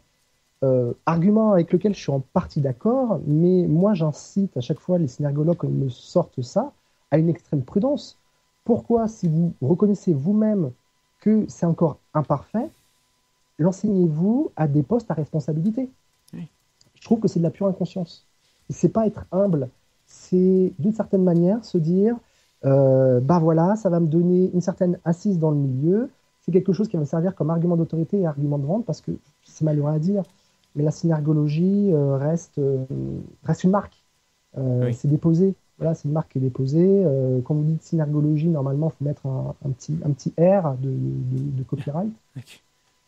Voilà, ça reste une marque. Je comprends l'idée de vouloir protéger la synergologie d'éventuelles personnes qui vont se revendiquer, comme ça peut être le cas par le passé. En tout cas, quand j'étais synergologue, il y a beaucoup de personnes qui se revendiquaient de la synergologie et qui disaient encore plus n'importe quoi. C'était une manière pour la synergologie de dire non, mais nous, ça ne finit pas à ça, ce qui est louable. Oui. Mais derrière... C'est effrayant. Imagine que le mec décide de déposer la cancérologie avec un petit R. Voilà. La cancérologie, maintenant, c'est une marque et il faut qu'on soit d'accord avec moi, sinon ce qu'on fait, c'est pas de la cancérologie. Ça n'a absolument aucun sens. Comment est-ce que les gens qui sont dans le système de la synergologie ne se rendent pas compte? Même la psychanalyse ne fait pas ça. Même la psychanalyse, encore que plus haut, mais en tout cas, il n'y a pas de marque déposée en psychanalyse. Non, mais oui, et il y a quand même une forte loi du silence parmi les synergologues. Moi, à l'époque, quand j'étais synergologue, j'avais la réputation d'être plutôt posé et d'aider à la gestion des conflits. Parce qu'il faut dire ce qui est, entre synergologues, il y a quand même pas mal de conflits. Il faut dire que la philosophie de la synergologie, je la trouve malgré tout assez top. C'est de chercher une communication la plus harmonieuse, la plus authentique possible, pour faciliter la communication et faire qu'on ait des relations de qualité. C'est extrêmement louable comme idée. Et ça, malgré tout, j'y adhère. Ce qu'on critique surtout, c'est le décryptage corporel et le décryptage non verbal. Par contre, dans les comportements des synergologues, on est bien loin de cette application. Alors, je dis pas tous, hein, fort heureusement, il y en a certains qui, comme moi à l'époque, étaient fortement touchés par ça. Mais c'est pas tous, il y a de la concurrence. Les synergologues ne sont pas collègues entre eux, ils sont concurrents. C'est ça que je trouve intéressant. Et encore une fois, ça fait un peu pont avec ce qu'on avait dit sur la psychanalyse. Tu dis qu'il y a beaucoup de conflits internes. Et bon, dans toutes les sciences, il y a par moment des théories, des choses admises qui sont remises en question. Et donc, toutes les sciences connaissent des mini-crises de manière régulière. Voilà, on découvre quelque chose, on met en évidence qu'il y a un résultat qui était considéré comme un cas d'école. Finalement, il n'est pas aussi solide qu'on pensait. Donc, du coup, on remet en cause les conclusions qui en sont tirées, etc., etc. Mais quand on est face à une chose comme ça, le conflit, il se règle d'une manière simple. C'est qu'on refait des expériences. On se remet au travail pour distinguer le vrai du faux. Ce qu'il y a, c'est que l'expérimentation... Est-ce qu'on a une manière, en synergologie ou dans la PNG, la PNL, ou dans la body systémique, dont on va parler, est-ce qu'ils se rendent compte, d'abord, est-ce qu'ils ont une méthode pour faire manifester le vrai? Et s'ils n'en ont pas, est-ce qu'ils se rendent compte? Je vais simplement te parler, moi, de ma propre expérience. Donc, j'ai fait la formation de synergologie. C'est une formation en 3 ans. Alors, quand j'ai une formation en 3 ans, je pipote un peu. C'est une formation en tout et pour tout. C'était 2 jours. En fait, il y avait 5 séances par an. 5 séances de 2 jours. Donc, ça fait pas 3 ans.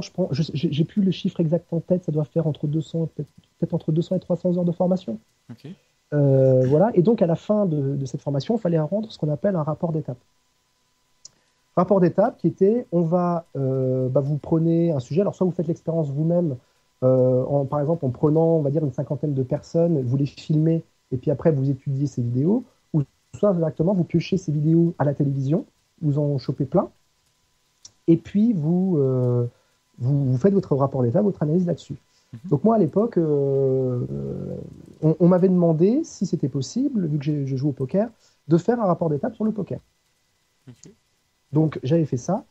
Et puis, mon travail, honnêtement, donc moi j'ai eu le diplôme de synergologue, hein, mais je pense que je montrerai mon travail à un scientifique, à un épistémologue, ou un statisticien qui s'arracherait les cheveux de honte, hein, en voyant comment j'ai fait mes probas. J'ai simplement fait des règles en croix, des règles en croix, voilà. Un simple pourcentage par exemple, je vois tant de personnes sur tant de personnes qui fait tel geste, donc j'en déduis que tant de pourcents font ce geste-là dans ces situations-là. Bref, je n'avais aucun protocole scientifique et sérieux. Okay. Et c'est, on va dire, une grosse ligne directrice. C'est ça qui est assez rigolo, c'est que en synergologie, on ne croit pas à l'expérimentation. On cherche de se revendiquer de la science, mais on dit l'expérimentation, on n'y croit pas, parce que en fait, quand on est en situation d'expérimentation, quand on invite des gens à venir dans un laboratoire et qu'on est dans une forme de protocole, les gens ne sont pas authentiques. Les gens vont avoir un biais. Sauf que, j'ai envie de dire, quand vous filmez une personne que vous invitez dans une pièce et que vous le filmez, ou quand vous regardez une émission de télévision, il y a aussi un autre biais. Donc, l'argument ne tient pas. Et je pense que, depuis le temps, énormément de scientifiques, notamment dans le non-verbal, se seraient rendus compte qu'il y a effectivement des biais, oui ou non, là-dessus, et puis qu'ils auraient cherché à les corriger. Ce qui est bien, c'est que les seules autres personnes à avoir ce type de logique, c'est ceux qui sont dans le surnaturel total. Ouais. Et qui disent que quand on met en place un protocole expérimental, forcément, on perturbe les ondes, les énergies, ou les énergies, voilà. Ou le ki, ou le psy, etc. Donc c'est bien de se rendre compte que c'est les mêmes arguments. Ouais. Mais voilà, c'est étonnant. Je sais bien que tout le monde n'a pas un historique qui lui a permis d'être au contact des notions de zététique, mais je suis quand même toujours étonné de la facilité avec laquelle ce genre de défense, qui ne vaut rien, objectivement, savoir que tout se teste, il suffit de trouver les bonnes conditions, et la science est compliquée parce que justement, il faut trouver les bonnes conditions, il faut monter les bons protocoles, c'est extrêmement précis, c'est extrêmement fastidieux. La science, c'est l'activité humaine avec le plus faible ratio, effort, résultat. On fait beaucoup d'efforts pour un tout petit résultat. Mais le petit résultat, ce qu'on a, ça touche au réel. Et j'ai l'impression que ces gens-là ne veulent pas faire cet effort-là parce que c'est plus simple juste de confirmer ce qu'on croit déjà être vrai. Et alors, il faut qu'ils acceptent que c'est pas suffisant, quoi. La synergologie existe depuis 1996. Donc au Québec, maintenant, c'est un peu dans toute la francophonie. Il y a même de la synergologie au Japon, etc., parce que les synergologues s'exportent. Mais j'ai oublié le fil de ma phrase. Merci la maladie. Je sais plus ce que je disais. Je sais plus ce que je disais. Bled. Eh ben, écoutez, là, on était en plein milieu d'un live sur la psychanalyse. Non, c'est pas la psychanalyse. Pardon, sur le râteau nu. Troll numéro 2, bonsoir. Non, sans déconner, je ne sais plus quelle était ma question. Ah non, mais moi c'est trop dur. Dans le chat, est-ce qu'on peut nous aider, s'il vous plaît? Je suis absolument désolé pour les auditeurs, mais incroyable. C'est très le décès là. Sydney, est-ce que par hasard tu as un indice? Il y a des questions, en fait c'était un faux troll ce que j'ai fait, il y a des questions dans le chat sur la corrélation entre psychanalyse et synergologie. Oui, j'avais noté la question aussi pour plus tard. À savoir, juste pour te préciser la question, c'est qu'on a dans la psychanalyse l'idée de lapsus révélateur, donc là aussi, tout aurait un sens. Mais pour le coup, c'est verbal. Et d'acte manqué aussi, qui pour le coup est non-verbal dans la plupart du temps. Alors, est-ce que les synergologues se réclament de la psychanalyse ou pas du tout Alors, je n'ai jamais entendu dire qu'ils se réclamaient de la psychanalyse. Je n'ai jamais entendu Philippe Turchet parler de psychanalyse, jamais entendu. Par contre, je ne pense pas qu'il la rejette. J'ai une petite histoire qui était rigolote. À l'époque où j'étais synergologue, j'avais rencontré Boris Cyrulnik, et quand je lui avais parlé de ce que je faisais, quand je lui avais parlé du nom de mon site, etc., qui s'appelait Signification, il m'a dit un jeu de mots lacanien. Ce qui à l'époque je disais oui, il cite Lacan, ça a l'air d'être quelqu'un de bien, de référencé. J'avais pris ça comme un compliment. Il faut dire que Cyrulnik est pro psychanalyse aussi. Mais voilà, quoi. Avec le recul, maintenant, je le prends plutôt mal. Normal. Ça va aller. Nous, on t'aime bien, même si on est tous en train de mourir. Et donc, pour aller un peu plus profondément dans la question, moi, je vois effectivement des points communs avec la psychanalyse sur le fait que tout a un sens. La synergologie prétend que si vous coupez le son d'une émission de télévision, que vous regardez quelqu'un sans le son, vous êtes capable de savoir ce qu'elle exprime, vraiment ce qu'elle a dans sa tête. Oui, donc il y a beaucoup de choses, effectivement. On ne parle pas de lapsus, mais oui, il va y avoir des gestes qui vont dire voilà, là c'est un indicateur que quelque chose se passe. Et les synergologues insistent beaucoup sur le fait que rien n'arrive vraiment par hasard. Ah, voilà. On déteste le hasard. Il doit y bien avoir un sens. Et c'est limite pris comme une doctrine. Ça ne peut pas être dû au hasard s'il y a tel geste. Et limite avec l'argument, mais démontrez-moi que j'ai tort. Retournement de la charge de la preuve. Voilà, retournement de la charge de la preuve. Non, c'est à vous d'affirmer. Et quand on lit, par exemple, les travaux de Philippe Turchet sur son blog, il n'hésite pas à citer effectivement des vrais articles, des vrais articles de revues, des vrais articles scientifiques, mais en essayant, on va dire, d'asseoir son discours. Sauf que ça ne lui donne pas raison pour autant.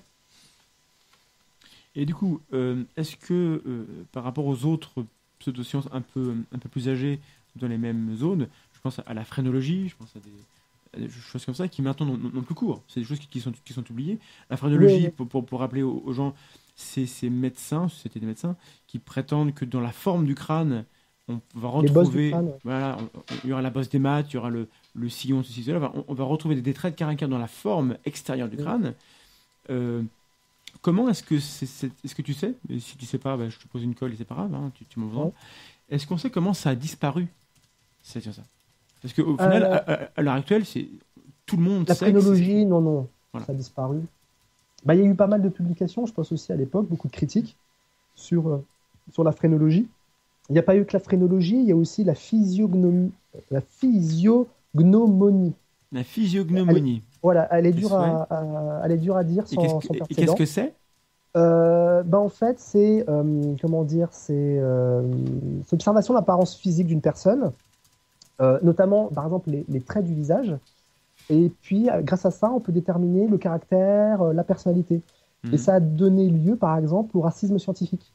Ah oui, c'est clair. Qui disait que voilà, les juifs, vu qu'ils avaient tel nez, etc., c'était tel truc. Donc c'est très proche de la phrénologie, pour le coup. Voilà, je reçois un message privé qui me dit que la phrénologie, c'est Magendie. Moi, je ne suis pas du tout spécialiste en phrénologie, je connais surtout de nom, donc savoir comment ça a disparu, je pense que c'est surtout grâce à un gros travail scientifique qui a été fait, qui a complètement dévalué, de même que la physiognomonie, ça a aussi disparu, même si c'est encore utilisé avec parcimonie par certaines personnes. J'ai eu l'occasion à un moment de débattre avec une biologiste qui était raciste et qui utilisait des arguments de ce genre pour justifier que les Noirs étaient inférieurs. C'est classe. Voilà, c'était super, j'étais très joyeux. Et puis après, il y a la morphopsychologie qui existe toujours, mais qui n'a pas forcément qui n'a pas aussi grande portée qu'elle a pu avoir pendant un moment. Et elle dit quoi? Vu dans comment? Elle dit quoi, la morphopsychologie? La morphopsychologie, c'est quasiment la même chose que la physiognomonie, mais sans le racisme, on va dire. En fait, c'est surtout des personnalités du genre, lui, il va avoir le visage rond, donc c'est plutôt quelqu'un de doux.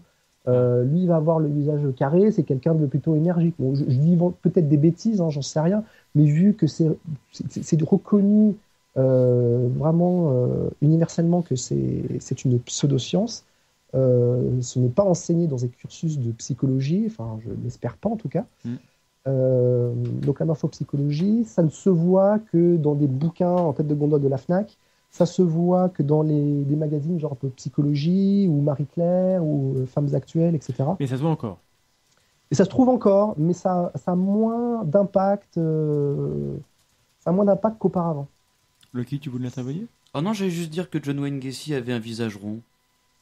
D'accord. C'est un tueur en série. C'est un tueur en série. Ah, non, mais le fait est que dans la physiologie humaine, chez les hommes, par exemple, le taux de testostérone est lié à la forme du visage. Un visage plus carré est un indicateur, c'est pas une preuve, est un indicateur d'un taux de testostérone plus élevé.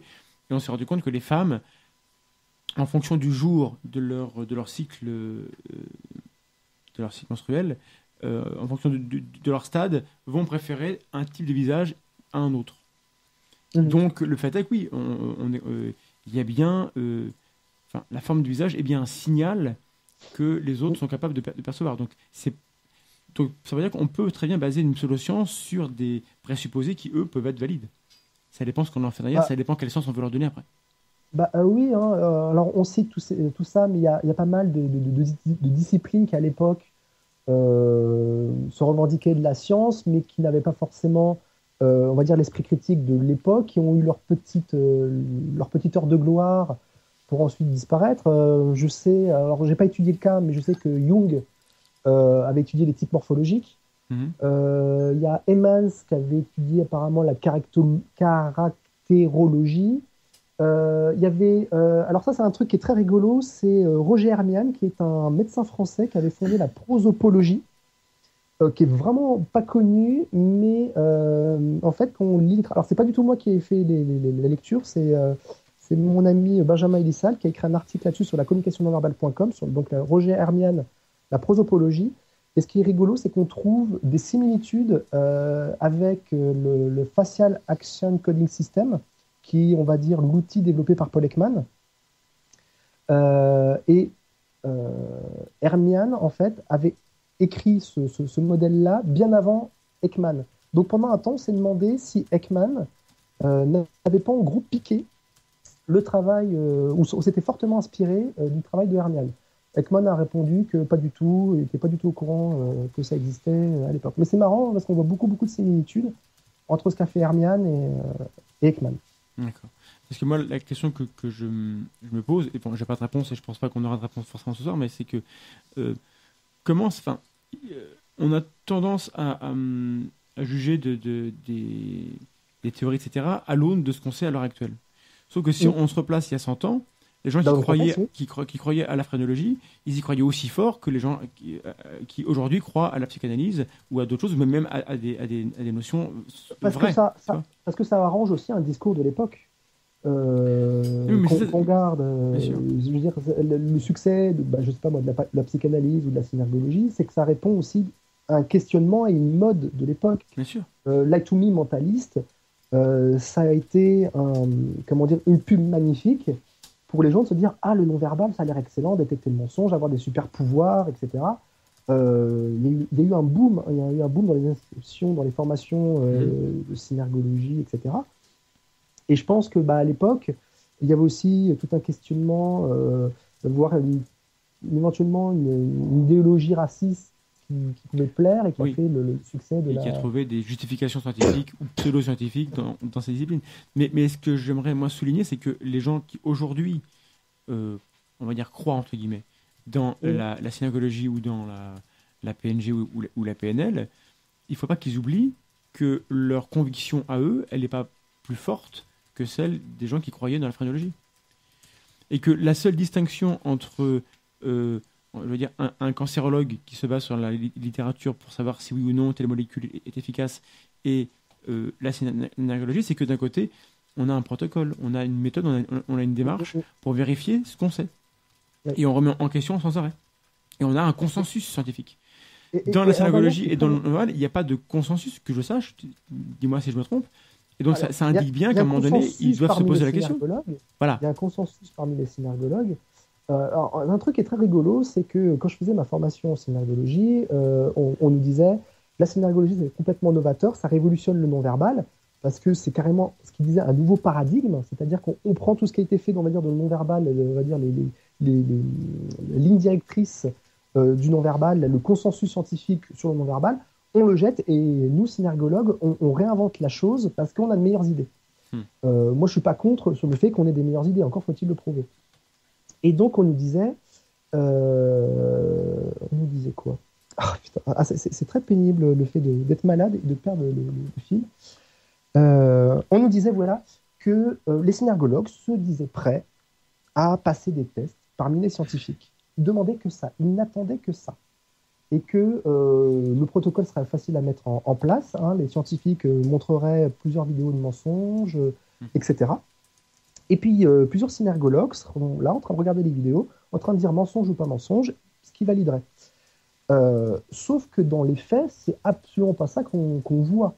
Moi, je connais une personne qui s'intéresse à ces questions-là, qui a un doctorat, je pense à Nicolas Rochat, qui, lui, est tout à fait ouvert à l'idée de travailler sur ces questions-là et de tester les synergologues. Et à chaque fois qu'il a demandé un synergologue s'il voulait être testé, il y a une réponse négative ou un silence. De même qu'on commence à questionner d'un point de vue scientifique un synergologue en disant ok, vous affirmez ça, sur quoi vous vous basez, à un moment on dit non mais attendez, moi je suis pas scientifique, c'est pas mon domaine, donc je ne peux pas vous répondre. Vous voyez, avec la seule assise scientifique qu'il y a dans la synergologie, qui est Philippe Turchet, puisqu'il est en ce moment en train de faire deux thèses, 2 doctorats. Mais faire 2 doctorats, c'est pas pour autant un signe de validité. Mais non. Et non, c'est un argument d'autorité. Preuve en est, je crois que Mandax a un doctorat. Oui, ça ne prouve rien. Le doctorat ne prouve absolument rien, sauf que vous êtes capable de passer un doctorat. Ce qui, à l'heure actuelle, n'a plus autant de sens que ça a pu avoir dans le passé. Enfin, moi, tout se discute. Oh là là, ça balance. Non, mais voilà, c'est pas un problème. On n'a pas besoin d'avoir un doctorat pour avoir un discours structuré. Xavier n'a pas de doctorat et pour autant, quand il parle de choses, il fait bien la distinction entre ce qu'il sait et ce qu'il ne sait pas. et il s'arrête à ce qu'il sait. A contrario, on a tous eu dans nos facs les uns et les autres des profs sur lesquels on se disait non. Oui, voilà. Mais il m'arrive encore que des personnes me contactent en disant j'ai lu quelque chose sur ton article, c'est pas forcément vrai, ou alors la science a évolué sur la question, c'est plus le cas. Et donc, dans ce cas, je remercie vraiment la personne et je mets à jour l'article. Je ne cherche pas à coller sous le tapis en disant non, toi ferme-la, tu cherches juste à me contredire. De toute façon, moi je suis totalement sorti du champ de la formation du coaching, même si je continue à faire de temps en temps des formations pour des écoles, mais pour ne pas qu'on me taxe de conflit d'intérêts. Ouais, voilà, parce que ça, c'est vraiment le truc. Par exemple, des attaques ad hominem, je pense que tu voulais embrayer là-dessus. Une attaque ad hominem qu'on se prend souvent quand on critique la synergologie, c'est qu'il y a conflit d'intérêts, c'est que voilà, on cherche à avoir le monopole, on cherche à démonter leur commerce. Bon, c'est eux-mêmes qui le disent. C'est le marché. Voilà. Parce que eux, c'est comme ça qu'ils voient le truc. Ils voient pas ça comme une démarche vers la connaissance, mais comme un marché. Ça en dit long, plus qu'ils ne voudraient le croire sur leur démarche. Mais pour revenir au niveau du consensus, parce que quand même, oui. il faut bien savoir ce que veut dire consensus. En science, le consensus, c'est pas la majorité a raison. Oui. Le consensus, c'est quand on se rend compte que voilà, il y a un faisceau d'éléments qui indique telle chose et on est forcé de l'admettre. C'est ça le consensus. Est-ce qu'en synergologie, on a vraiment un consensus ou est-ce qu'on a une parole, on va dire une doxa, qui fait que lorsqu'on dépasse un petit peu, on est un peu excommunié? Ça peut arriver à certaines personnes. Est-ce que ça ressemble à ça? Ça arrivait à certaines personnes, effectivement. Je connais une personne qui a fait un excellent travail. À un moment, il y a eu une affirmation extraordinaire. Je nomme rien, etc. Je vous dis juste ce qui s'est passé, parce que je sais que les synergologues, je sais qu'il y a peut-être certains qui vont m'écouter, sont prompts à montrer la menace du procès. Voilà. Oui. Donc, je me montre extrêmement prudent. Oui. Donc, je connais une personne qui, à un moment, doutait d'une chose, parce qu'il le voyait dans sa pratique, doutait d'une affirmation en synergologie. Donc, lui, ce qu'il s'est dit, c'est que je vais faire un protocole.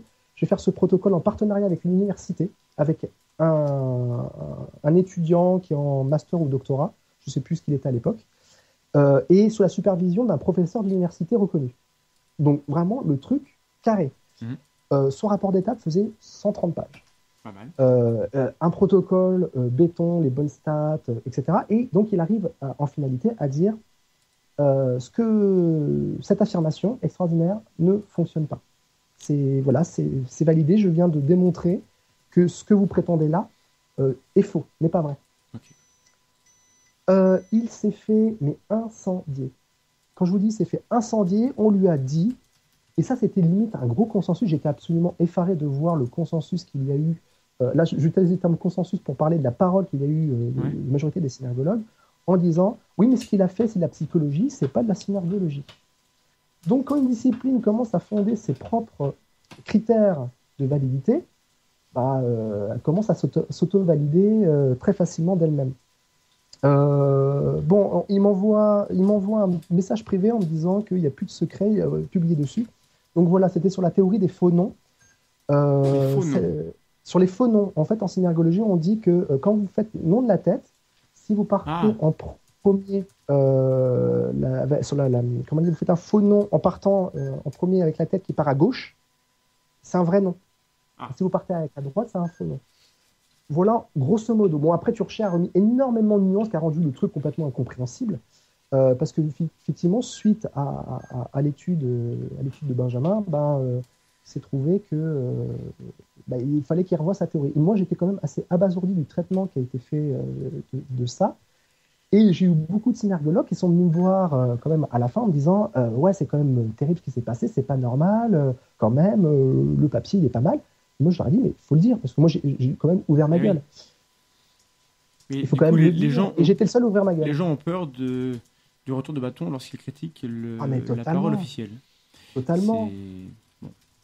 Alors ça pour dire que dans le monde scientifique, ça se passe pas comme ça normalement. Ça peut arriver, parce qu'il y a des pachas partout, mais normalement, le mec qui vient vous prouver qu'une théorie est fausse, il a intérêt à bien s'y prendre, mais si l'article est bien fait, tout le monde accepte, et le pacha, si c'est pas un connard, il va dire merci, Il se déplace, il va dire merci au mec, voilà, vous prouvez que je me trompe, merci beaucoup. Ouais. Malheureusement, c'est pas comme ça que ça se passe dans les pseudosciences, parce que évidemment, c'est le vrai importe moins que ce qu'on voudrait que le réel soit. J'ai dîné avec un moment un ou une synergologue, j'utilise le genre neutre, un moment qui m'a dit, quand je lui questionnais sur la synergologie, qui m'a dit non mais attends, mais moi ça me rapporte des clients. Et je fais oui mais attends, mais sur la vérité, je fais, des fois ça marche, des fois ça marche pas, je trie le bon grain, entre guillemets le bon grain de livret, mais ça me fait bouffer. Je comprends la logique, qu'on a éventuellement une famille à nourrir, effectivement, on est dans cette logique, donc voilà, ça me fait bouffer. Par contre, ça devient particulièrement dangereux quand ces personnes-là commencent à avoir pignon sur rue et commencent à avoir un certain poids, et puis qui commencent à parler à la télévision, faire des plateaux télé, etc., des émissions de radio, dans des journaux, et de dire ça sans sourciller à un moment ou à un autre, en train de se dire, en sachant pertinemment qu'il y a des trucs qui ne vont pas, mais de se dire, ça me fait bouffer. C'est un manque d'éthique, alors que l'éthique est quand même dans la règle, le code éthique, le code de déontologie, de la synergologie. Il y a tout un code sur la scientificité, la crédibilité de la synergologie. Code que je ne vois personne appliquer. Donc, message aux gens qui pratiquent ces disciplines-là. Et je dis ça sans haine, ni colère, ou quoi. Il n'y a pas à avoir de haine, juste à un moment donné, si en effet, si c'est plus important d'avoir des clients que d'être dans le vrai, ça pose un vrai problème. En tout cas, moi je le dis franchement, maintenant, je touche zéro en faisant ce que je fais sur le non-verbal. Moi, je m'intéresse vraiment à la vulgarisation. C'est vrai que ça me passionne de faire le pont entre ce que font des copains ou alors le consensus scientifique et d'essayer d'expliquer en quoi certaines croyances sont fausses. Mais pour le moment, je touche que dalle. Bon, si ça me rapporte un moment, je veux dire comme la tronche en biais, si on peut un moment vivre de ce qu'on fait et ce qu'on dit est juste, on en sera content. Mais j'ai aucunement l'intention de voler la clientèle d'un synergologue ou autre. Mais on aimerait que la clientèle soit éclairée et que les praticiens eux-mêmes soient éclairés sur leur pratique. Je me tourne vers Vlad pour un dernier passage en revue du chat. S'il y a des choses intéressantes, parce qu'il va bientôt être l'heure de se quitter.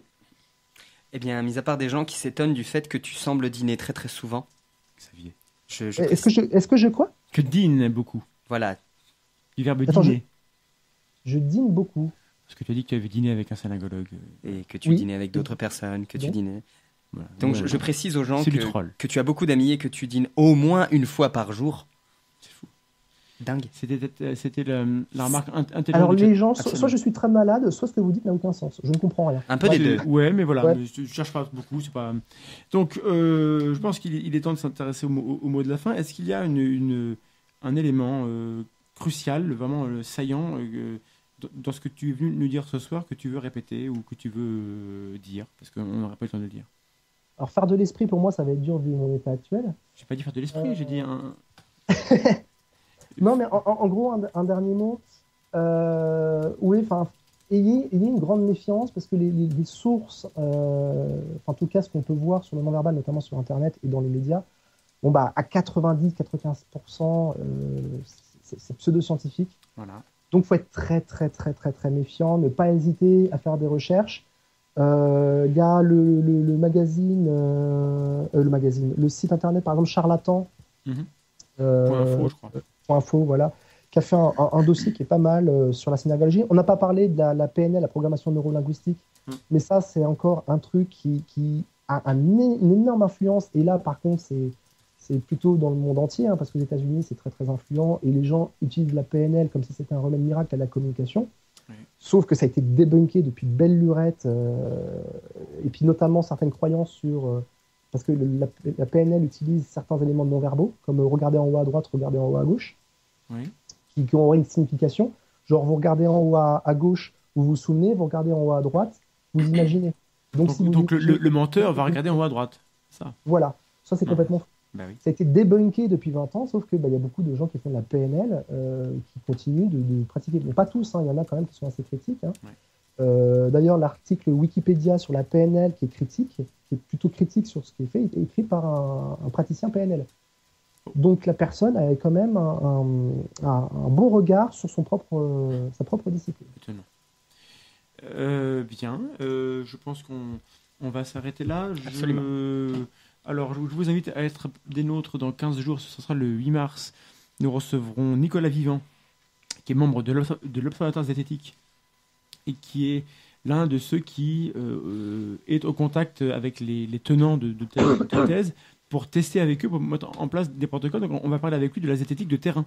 Comment est-ce qu'on teste un peu ce que tu évoquais tout à l'heure avec la synagogue qui veut bien qu'on teste ses prétentions à faire telle ou telle chose. Voilà, donc on va parler avec Nicolas de l'historique un peu de l'OZ dans cette discipline, et puis des choses qui sont en cours.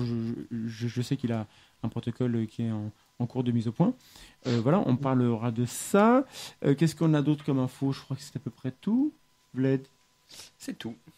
Voilà, écoutez, donc on se retrouve dans 15 jours. On mettra en ligne les lives dès qu'on pourra. On a pris un peu de retard parce que malade et parce qu'on a beaucoup bougé au mois de février, donc on s'excuse du retard qu'ont pris un peu les vidéos. On fera un petit compte rendu sur nos différents voyages. Ça n'excuse pas, ça explique. Ça explique, mais du coup, lors de notre déplacement, on a pu filmer des choses. Du coup, on aura un peu plus de vidéos de conférences et de rencontres, notamment la rencontre qu'on a fait à Bordeaux dans les librairies de la zone du dehors. Donc on salue les gens de la librairie, c'était une soirée très très bien. C'était vraiment super, et la librairie est assez exceptionnelle, voilà, à tous les niveaux. Ceux de Bordeaux, allez voir la zone du dehors, c'est très, très bien. Carrément. Et donc voilà, c'est des choses qui vont sortir dans le mois qui vient. Un peu patience, on a des choses à finir d'ici là. Je précise que les podcasts audio sont à jour normalement sur votre page. Et on peut les télécharger. On peut les télécharger. Donc, il y a une information que je n'ai pas donnée tout à l'heure, la chanson de Tears for Fears, c'était Mad World. Mad World. Bien, écoutez, prenez soin de vous, restez sceptiques et on se retrouve dans 15 jours sur Radio Campus Lorraine. Une vraie prospérité.